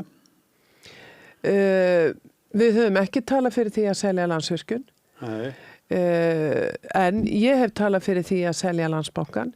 Það eru líklega 350 milljarðar af almannafé sem liggja í þeim banka og það væri auðvitað mikið nær að nýta þá peninga til að greiða niður skuldi ríkisins og ná niður vaxtabyrðinni sem er núna hátt í 150 milljarðar á ári og það myndi skipta okkur máli. Arðgreiðslurnar frá Landsbankanum fyrir ríkisins núna er 1/10 af þessum skuldum sem það er sem 345 milljarðar en það vill bara þannig til að Landsbankin er að skila ríkinu 1/10 af því bara fyrir rekstrarárið fyrra.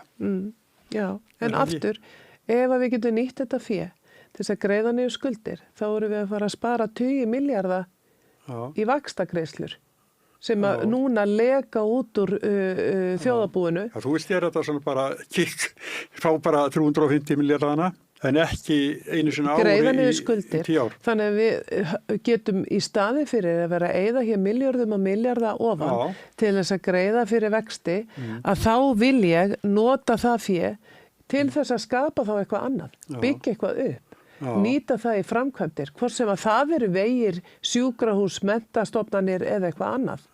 Mér finnst það skipta gríðarlega miklu máli. Já, allt í lagi. Nei, við þurfum að hagræða í ríkisrekstunum og við gerum það líka með eignasölu. Það má alveg skoða það að selja síðan reksturinn út í Savia. Akkur er ríkið að reka einhverja verslun, einhverja snyrtuverslun á Keflavíkurflugvelli? Getur ekki einhver annars gera það bara betur séð um það? Það er einhver aðri núna, er ekki eitthvað þýstfélag sem að... Nei, það var boðin út reksturinn bara í leigu en við getum selt þennan hluta starfseminar getum við selt frá okkur án þess að við séum... Félagið þínir hafa talað sölu, þá er það flugstöðin, oftast nefnt held ég.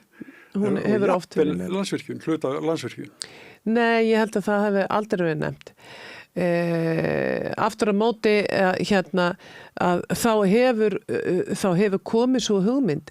Ég sjálf verið þá hugmynd fyrir yfir 10 árum síðan þegar ég var þá stjórnarformari lífeyrissjóði og lífeyrissjóðir vilja taka þátt í góðum innviða fjárfestingum og þá viðraði ég nú bara þá hugmynd hvort að það mætti selja minni hluta í Landsvirkjun eingöngu til lífeyrissjóða á Íslandi og engra annara og glemdi því ekki hverjir eiga lífeyrissjóðana. Það er fólki í landinu. Sem á líka dagvöruverslanina sem að okkur finnst verðlagið allt og hátt. Það eru lífeyrissjóðanir alveg afskiptalausir.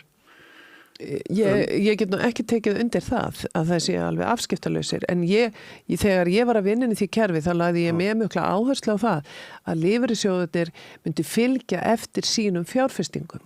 Það ber þeim að gera og eiga að gera. Þeir skipa fólk í stjórnir og verða að skipa hæft fólk til þess að hafa vakandi auga með þeim fyrirtækjum sem þeir eru að fjárfesta í og fylgja sínu fé eftir.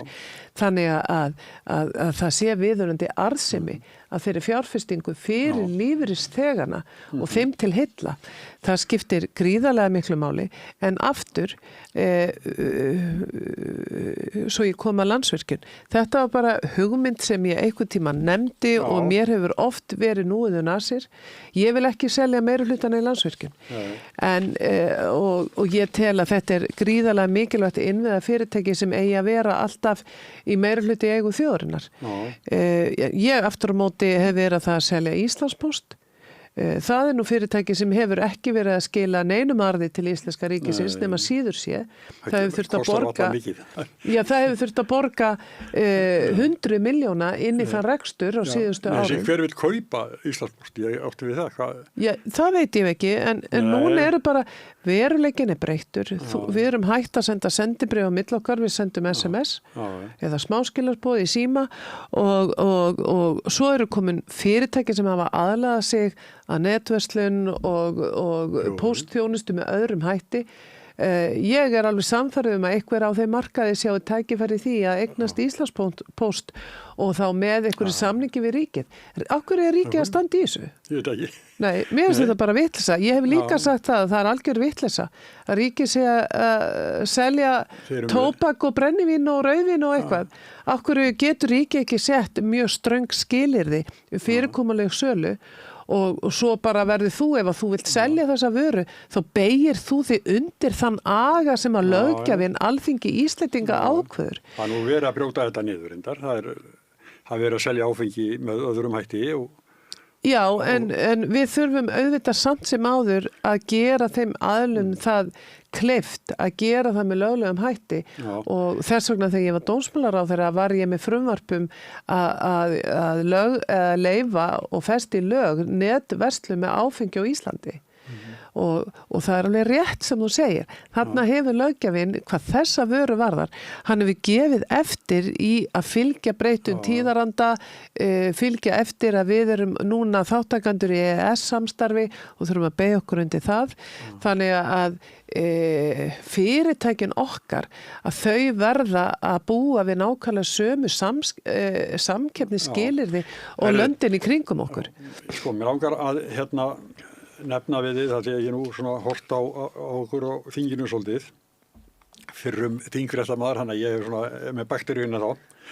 Og sko, þegar voru að ræða að færa laun öryrkja og eldra fólks inn í launavísituna. Og þá vill svo til að ég á að verið bréfina spjarna síðan 2013 sem Bjarni Benediktsson sendi og þar segir við ætlum að afturkalla kjaraskerðingu ellilífeyrisþega sem komið var á árið 2009. Þetta er bara loforð frá þáverandi formanni Sjálfstæðisflokksins, það er bara, þú kannast öll við þetta og við ætlum að afnema tekjutengingar ellilífeyris, það er sannlega réttlætismál að ræða. En svo eru þið sem sagt að ríkisstjórnin ráðþrota hvað áskorun með efnahagsmálum og forgangsraði þess í stað gæliverkefnum einstakra stjórnmála ríkisstjórna flokka. Þannig er ábyggilega átt við Ingu Sæland og Flokk fólksins. Já, þetta er nú ekki eina gælu frumvarpið hennar Ingu, ég ætla nú bara að minna á það. Já, þið börðust hart gegn þessu. Já, nú vil ég fá að segja eitt. Þetta bréfa nú rita löngu áður en ég hóf afskipta pólitík. Já. Og ég get ekki borið ábyrgð að bréfi sem að þáverandi formaður Sjálfstæðisflokksins ritaði. Hins vegar, ef þú tekur nú held ég þetta bréf, þá hugsa ég að það sé nú uppfyllt að mestu leyti og búið að uppfylla það því að kjara bætur, til dæmis öryrkja, að þær hafa verið miklar á síðustu árum og það sem aftur á móti þú getur aldrei afnumið að fullu alla skerðingar. Það gengur ekki upp og nú segi ég þetta sem fyrir lífeyrissjóðsmanniski. Þú ert kannski búin að greiða í lífeyrissjóð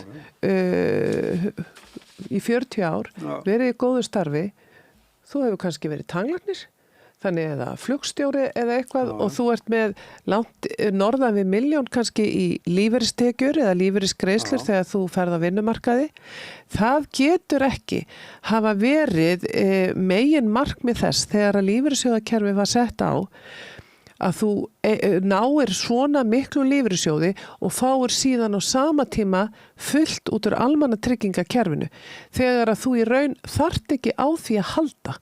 Þú getur ekki verið að taka út því og ég legg mikla áherslu á það sem formaður Sjálfstæðisflokksins að við grípum þá sem minna mega sín, þá sem minnst hafa, tryggjum framfærslu þeirra en séum ekki að smyrja hér úr almannasjóðum yfir einhvern fjölda og að því þú nefnir þetta frumvarp núna sem að var samþykkt á 50 sem að er réttilega frumvarp sem að Flokkur fólksins og Inga Sæland hafa margoft lagt fram og margir hafa talað í gegnum tíðina. En af hverju hefur þetta ekki orðið á lögum? Af hverju hefur þetta ekki orðið á lögum fyrir núna?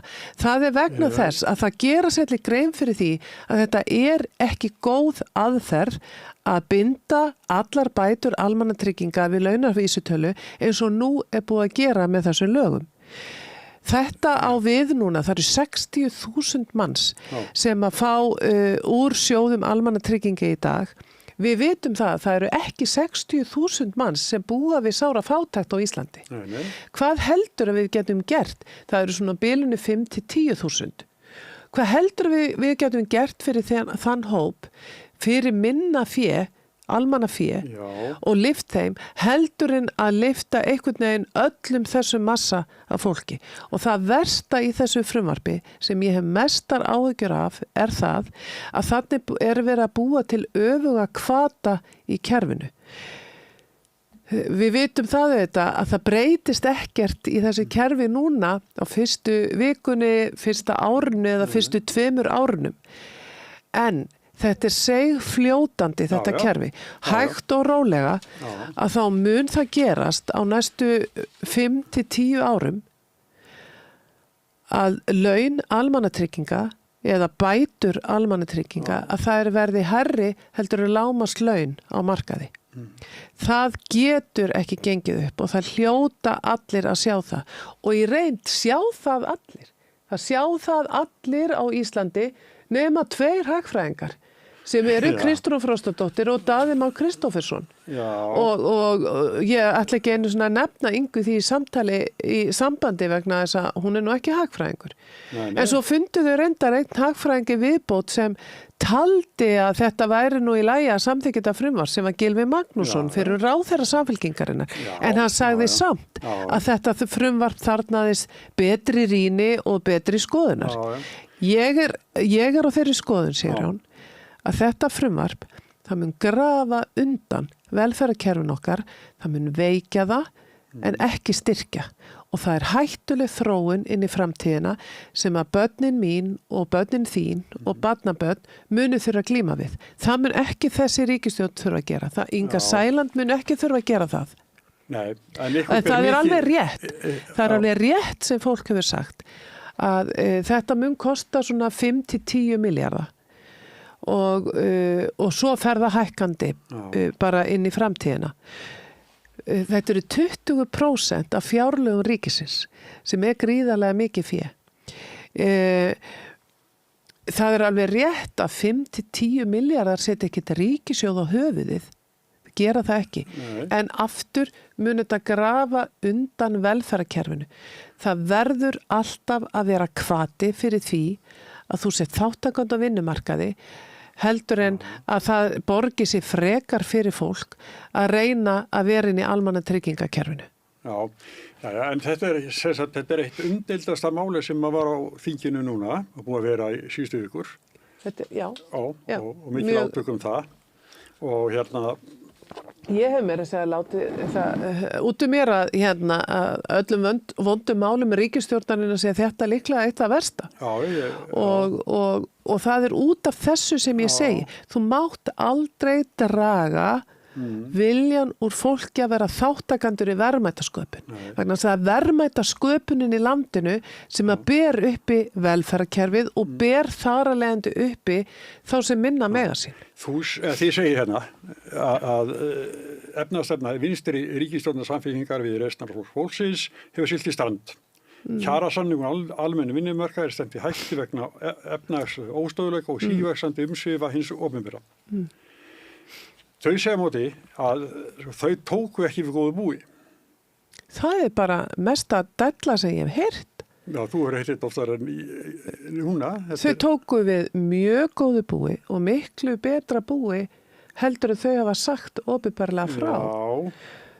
Sko, það er mjög athyglisvert að í desember þegar þær voru í stjórnarmyndanar viðræðum og voru að fá minnisblöð og ráðuneytunum annað, að þá komu þær í fjölmiðla og kvenkuðu sér mikið og sögðust varla treysta sér í verkefnið að taka við stjórnlandsins vegna þess að staðan væri svo slæm.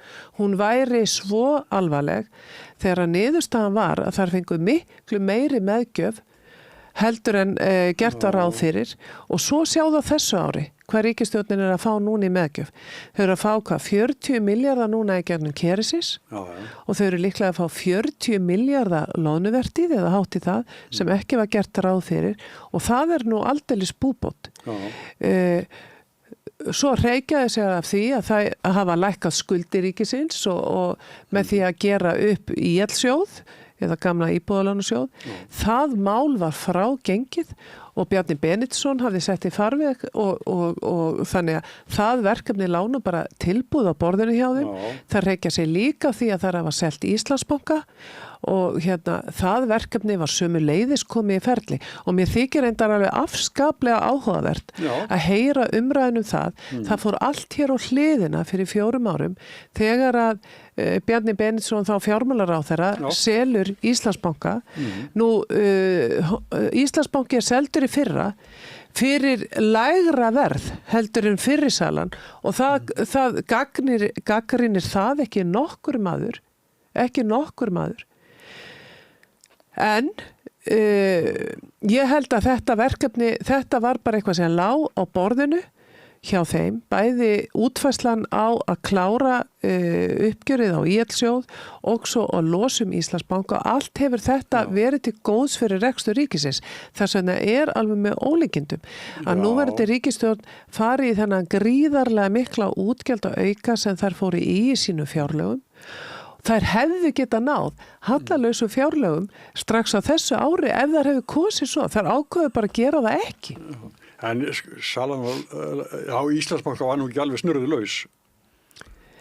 Nei, en veistu það að sko sá stormur sem þar var búinn til af stjórnarandstöðun á þeim tíma, þetta var algjört fjaðrafok. Salan á Íslandsbanka 2022 gekk vel með hagsmuni íslenska ríkisins ef þú hefur þá að leiðarljósi.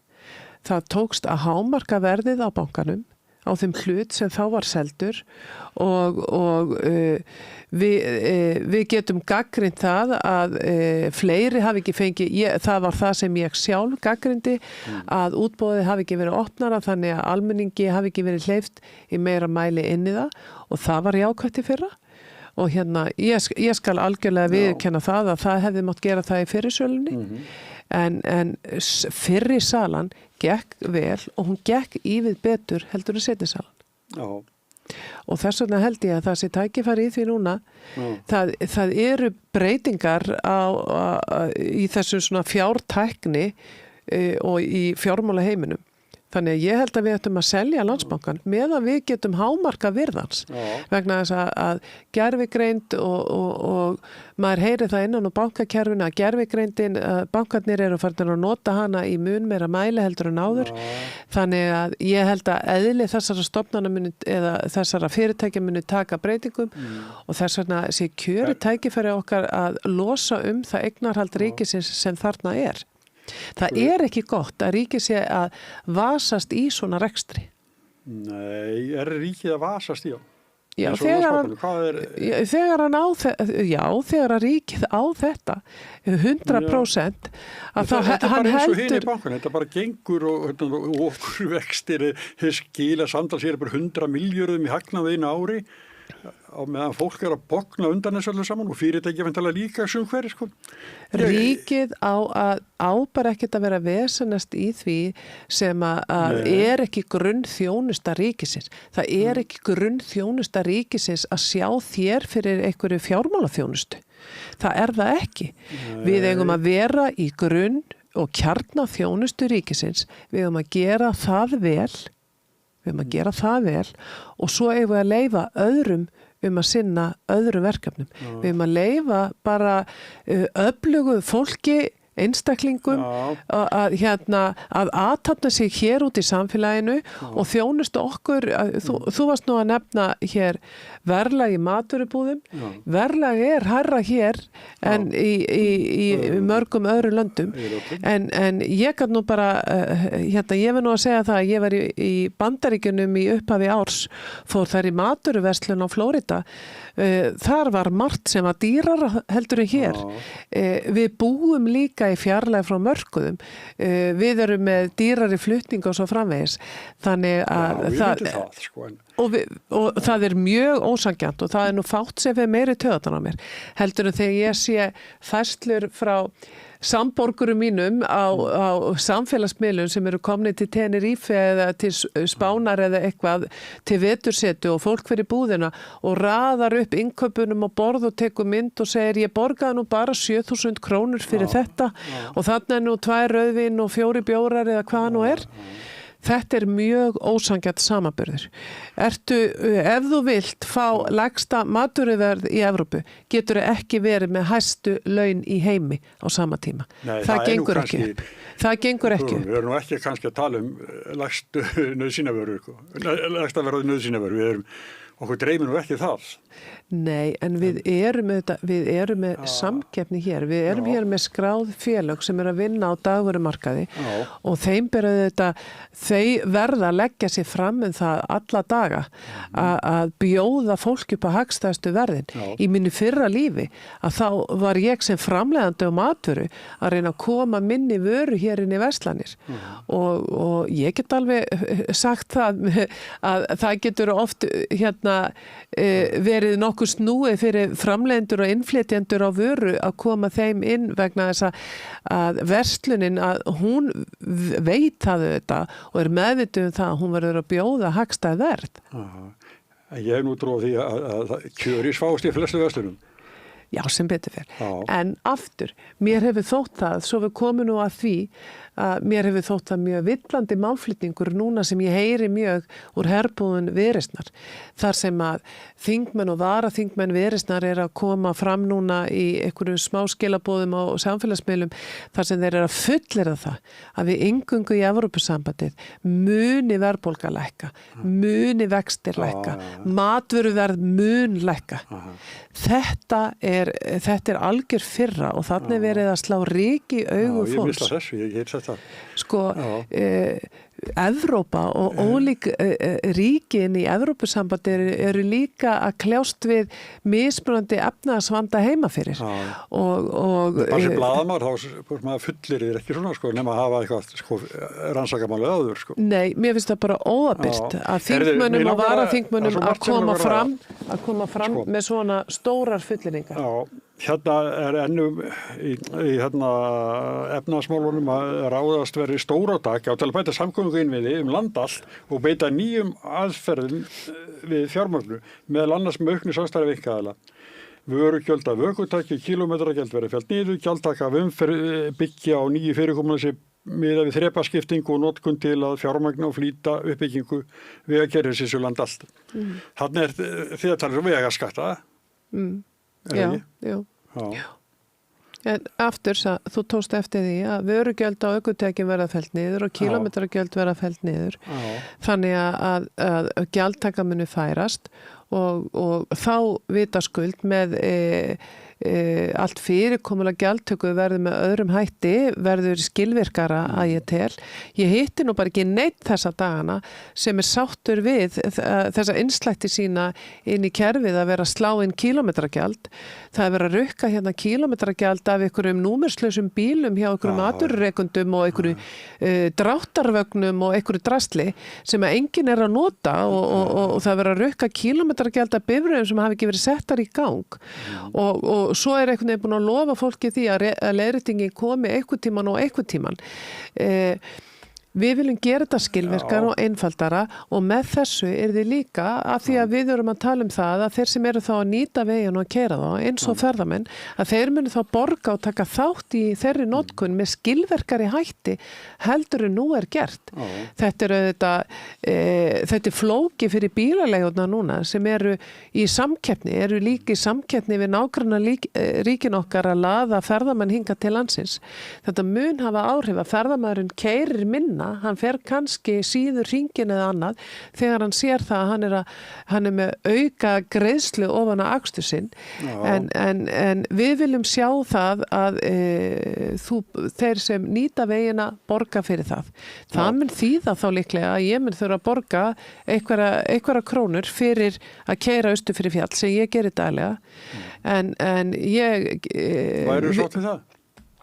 Ég er sátt við það ef að ég fæ betri veg og ef ég fæ betri þjónustu á veginn, þá er ég sátt við það. Ég held, við treystum svo rosalega á samgöngur nú til dags á Íslandi, miklu meira heldur en við gerðum fyrir bara 20-30 árum síðan en við sjáum líka fyrir okkur útfærslu eins og í þá áttina að þeir sem er að keyra mikið, að þeir myndu fá magnafslátt. Þannig eins og var í Hvalfjarðargöngin á sínum tíma og fyrirtækin sem eru þá hér fyrir utan höfuðborgarsvæði og eru með mikla flutninga á vörum eða öðru hinga til borgarinnar að þau myndu fá magnafslátt. Eins og bara því fjölskyldu fyrirtæki? Já, það fyrirtæki sé ekki með hátt í 30 bíla sem eru á ferðin á hverjum degi. Þetta eru fleiri milljónir núna sem eru að koma á þennan rekstur núna sem er aukinn skattur og við höfum eftir að sjá útfærsluna, hvernig það verður í vinnu við olíugjald og niðurfellingu á því. En eldsneytisverðið lækkar. Já, en svo erum við bara að sjá núna þetta blikur á lofti, það er ófriður í Miðausturlöndum og olíuverði gengur upp og niður eiginlega frá degi til dags. Þannig að það er erfitt að fara í svona kerfisbreytingu. Og lánsaklaus fólks á Íslandi hækkar við það. Já. Það er bara svo leys og dregur úr lífskjörum fólks. Heyrðu, Sjálfstæðisflokkurinn, það eru spennandi kosningar framönda fyrir ykkur. Mjög. Já, flokknum hefur gengið illa undanfarnu. Ég er nú ekki sammála því, sér hún, en aftur á móti okkur gekk illa í síðustu alþingiskosningum. Okkur gekk vel í síðustu sveitarstjórnarkosningum 2022, ekki vel í borginni. En þá vorum við undir væntingum sem er stórmál en eftir síðustu sveitarstjórnarkosningar 2022 var Sjálfstæðisflokkurinn langstærsta pólitíska aflið á sveitarstjórnarstiginu og við ætlum okkur að halda þeirri stöð okkar í þessum kosningum núna sem framundan eru. Bara Sjálfstæðisflokkurinn var með fleiri sveitarstjórnarfulltrúa og heldur allir hinir flokkarnir samanlagt og það er nú nokkuð gott. Ég held ég færi rétt með að við höfum verið með 134 og sveitarstjórnarfulltrúa. Sveitarstjórnarfulltrúa. Við erum búin að, það er búin að vera mjög mikil vinna í gangi hjá okkur að undirbúa þessar kosningar og eins og ég sagði, flokksráðsfundurinn í gær, hann var svona upphafið að kosningabaráttu okkar. Við erum mjög spennt og við sáum það í þessari miklu þáttöku sem var á fundinum að það sko klæjar alla í lófan og iljarnar að geta hlaupið af stað og hafið sína baráttu. Við erum búin að manna lista í nánast öllum sveitafélögum, mikið að nýju fólki að koma til okkar og það finnst mér svo ánægilegt. Mér finnst svo ánægilegt að finna þegar þú segir að okkur gangi illa, þá finn ég það ekki þarna úti vegna þess að það eru miklu fleiri að sækjast eftir því að veri frambóði fyrir okkur heldur en við getum boðið fjölda sæta. Bara hér í Reykjavík voru við 400 manns sem óskuðu eftir því að fá að taka þátt í þessu kosningu með okkur og fá að vera að lista. Það ber ekki vottum að fólk hafi miklar áhyggjur á Sjálfstæðisflokknum. Nema síður sér. Þú horfur eftir fólki út úr flokknum og yfir í miðflokkin eins og 2 borgarfulltrúar og 1 varaborgarfulltrúi. Þannig að þetta er ekkert gleðiefni. Nei, það er aldrei gleðiefni þegar fólk fer frá okkur. Alls ekki. Og ég harma það mjög að þessir félagar okkar hafi kosið að fara frá Sjálfstæðisflokknum. Grjóthart Sjálfstæðisfólk. Já, einmitt. En þá verð ég líka að fá að vera heiðarleg við þig og segja að það veldur mér auðvitað miklu vonbrigðum að fólk sem er búið að starfa fyrir flokkin í umboði sjálfstæðismanna í 30 ár hefaði notið stuðning sjálfstæðismanna og sjálfstæðisflokksins til verka og haft að því atvinnu í 30 ár. Og þegar það kemur að því að fólk fær ekki það sem það óskar eftir að þá fer það í annan flokk. Það var vanþakklæti. Mér finnst það vanþakklæti gagnvart kjósendum sínum, gagnvart félögum sínum og flokknum sínum. Ég verð að segja eins og er. En ég ætla bara líka að segja, ég ætla bara að vona að fólk komi aftur heim. Vegna þess að ég get ekki séð að einhverjir aðrir flokkar er að bjóða eitthvað meira heldur en Sjálfstæðisflokkurinn gerði eða gat gert. Nei. Við vorum með hér uppstillingarnefnd, 15 manna nefnd sem vann hér í nokkra vikur, fór yfir allar þessar umsóknir og ég ítreka aftur gríðarlegu fjöldi sem óskaði eftir því að fá að vera í framboði og fá að vera á framboðslista. Mikið að hæfu fólki úr ólíkum áttum. Það var líka ákall eftir breytingar. Getur stilt upp algjörlega óbreyttu hópi fólks sem að ef þú horfir að því ég nefndi á þann, við náðum ekki þeim árangri sem við vorum að vænta eftir sveitarstjórnarkosningarnar í Reykjavík 2022. ef að þú hefur tapað þeim leik, ef þetta nú fótboltaleikur, stillirðu þá aftur upp öllum sömu leikmönnum í sama leikkerfi? Ja, Bjarni Guðjóns myndi ekki gera það. Nei, ég held að Bjarni muni ekki gera það. Þannig að það nú komin fótboltamaður sem að kann mörg kerfin og mér finnst þessi hópur þéttur, það gríðarlega góður andi, mikið af nýju fólki úr ólíkum áttum, fólki úr atvinnulífinu, fólk úr menningarheiminum, leiklistarheiminum og svo framvegis þar og ólíkum aldri með ólíka reynslu. Þannig að ég bind mjög miklar vonir við þannan hóp og ég finn það að það er spenningur fyrir framboði Sjálfstæðisflokksins í Reykjavík. Áttu ekki sjálf persónulega nokkuð mikið undir því að þið fáið góða kosningu í Reykjavík? Við Sjálfstæðismenn eigum bara öll mikið undir því að endurheimta, en ég auðvitað, ég stend hér í stafni fyrir Sjálfstæðisflokkin og alla sjálfstæðismenn. Við erum auðvitað orðið mjög langþráð eftir því að fá að komast hér til áhrif í borginni. Enda hvernig er staðan hér í Reykjavík? Það er allt í klessu. Jú, það er allt í klessu. Hér eru skuldirnar hafa hækkað alveg upp í rjáfur. Það er ekki einu sinni hægt að veita þá grunnþjónustu að moka vegina, göturnar, að koma fólki hér á milli stað á þess að það taki klukkutíma eða koma börnum í dagvistun þegar að fólk þarf að komast í vinnuna. Þetta er nú bara svona grunnþjónusta sem fólk er að kalla eftir. Svo fær fólk ekki íbúð. Hér er ekki verið brotið nýtt land, hér er byggt á þéttingareitum þannig að fermetinni fara yfir 1 milljón. Ég hef nú alltaf sagt það, segir hún, sem í öðru kjördæmi.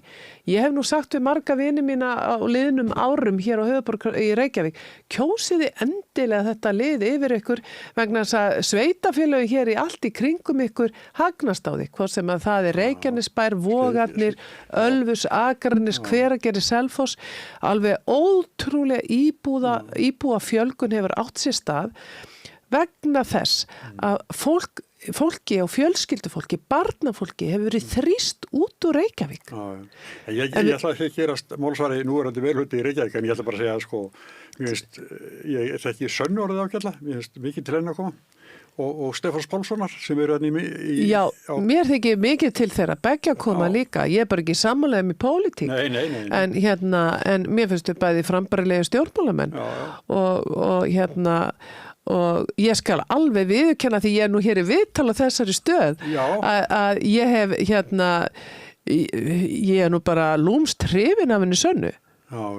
Að hún er frambærileg manneskja og en ég er ekki sammála henni eiginlega í nokkuð sköpum hlut en ef ég horfi samt á hana sem vinstri mannesku að þá eru mjög frambærileg sem slík mjög. En þú segir og ég held hún sé með hjarta á réttum stað og hún kemur líka inn í pólitík með reynslu og lífsýn sem betur fer fáir er með sem betur fer. En það er sjáðu, þú sagði þessari stöð, þetta er, hvað er þetta, þú fór maður sjálfstæðisflokksins og farið klukkutíma meira og þetta er ekkert Nei, því heitir samstöðin. Ég veit að það er. En á mínu heimili heitir það alltaf kommastöðin. Já, strákarnir mínu, að því ég er nú stundum að hlusta á okkur. Ég nota einhver stundum sem útvarp og svona ef ég er að vinna við borðstofuborðið þá er ég stundum með ykkur svona að heyra hvað ég er að segja. Talamál, mjög gott. Og þá koma stundum strákarnir mínu og segja, byrju, ertu að horfa á kommastöðina? Og það er líka, er það ekki gott nafn? Jú, ég bara ekki móka sé við það.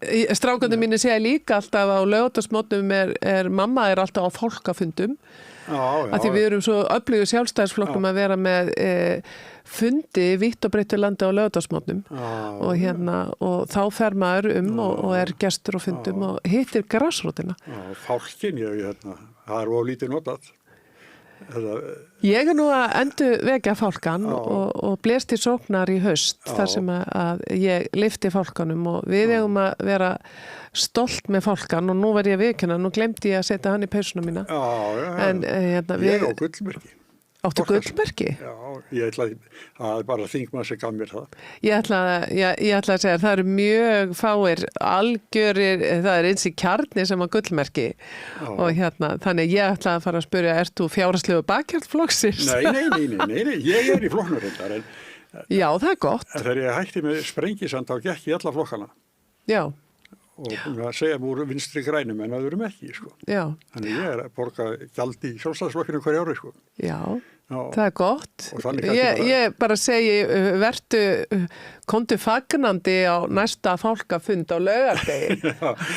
Nei, því að það er líka svo skemmtilegt hjá okkur sjálfstæðismönnum að á þessum laugardagsfundum sem við erum með vítt og breytt um landið, að þá kemur fólk bara, þú varst að segja að þið væri nú ekkit endilega einhver komastöð eða samstöð heldur fyrir alla og þannig eru líka okkar laugardagsfundir að það eru allir velkomnir og okkur finnst sérstaklega skemmtilegt að koma nú einhverjir sem að svona hafa aðra skoðun og velja okkur undir uggum. Það þarf líka. En í ræðu minni gær að þá lagði ég áherslu á það að við yrðum að færa flokkinn aftur í svona grunngildi sín og þar lagði ég áherslu á svona 3 áherslumál sem ég vil leggja áherslu á sem formaður Sjálfstæðisflokksins og það var í fyrsta lagi að það var fullveldi og skýr forysta og svo var það efnahagsleg ábyrgð og fleiri tækifæri fyrir fjölskyldur, ungt fólk og atvinnulífið í landinu og við þurfum að tala inn í þetta og ég heyri það á fundum mínum landið að sjálfstæðismenn orðnir langþreyttir á því að við tölum ekki meira fyrir frelsinu, fyrir frelsishugsjóninni sem hefur alltaf fylgt sjálfstæðismönnum og enga framtakinu og að við tölum fyrir því að draga úr ríkisútgjöldum og þar með þegar við lækkum skatta á heimilin og fyrirtækin í landinu að þá eykst svigrúmið til athafna og til þess að skapa þá meiri umsvif, skapa meiri verðmæti. Peningarnir eiga að vera þarna úti en ekki í ríkishítinni. Já, ég er búin að lesa Varst þér þetta ekki gott? Já, mér gaman að segja, fullt af gulum áherslum. Já. Nei, ég bara mani þetta náttúrulega. Ég finn það líka á ferðum mínum þegar ég er að hitta fólk um landið að margir segja núna, margir sem að kusu til dæmis Samfylkingunni síðustu ríkisstjórn og segja ég mun ekki gera það aftur. Mér finnst ég hafa verið svikin.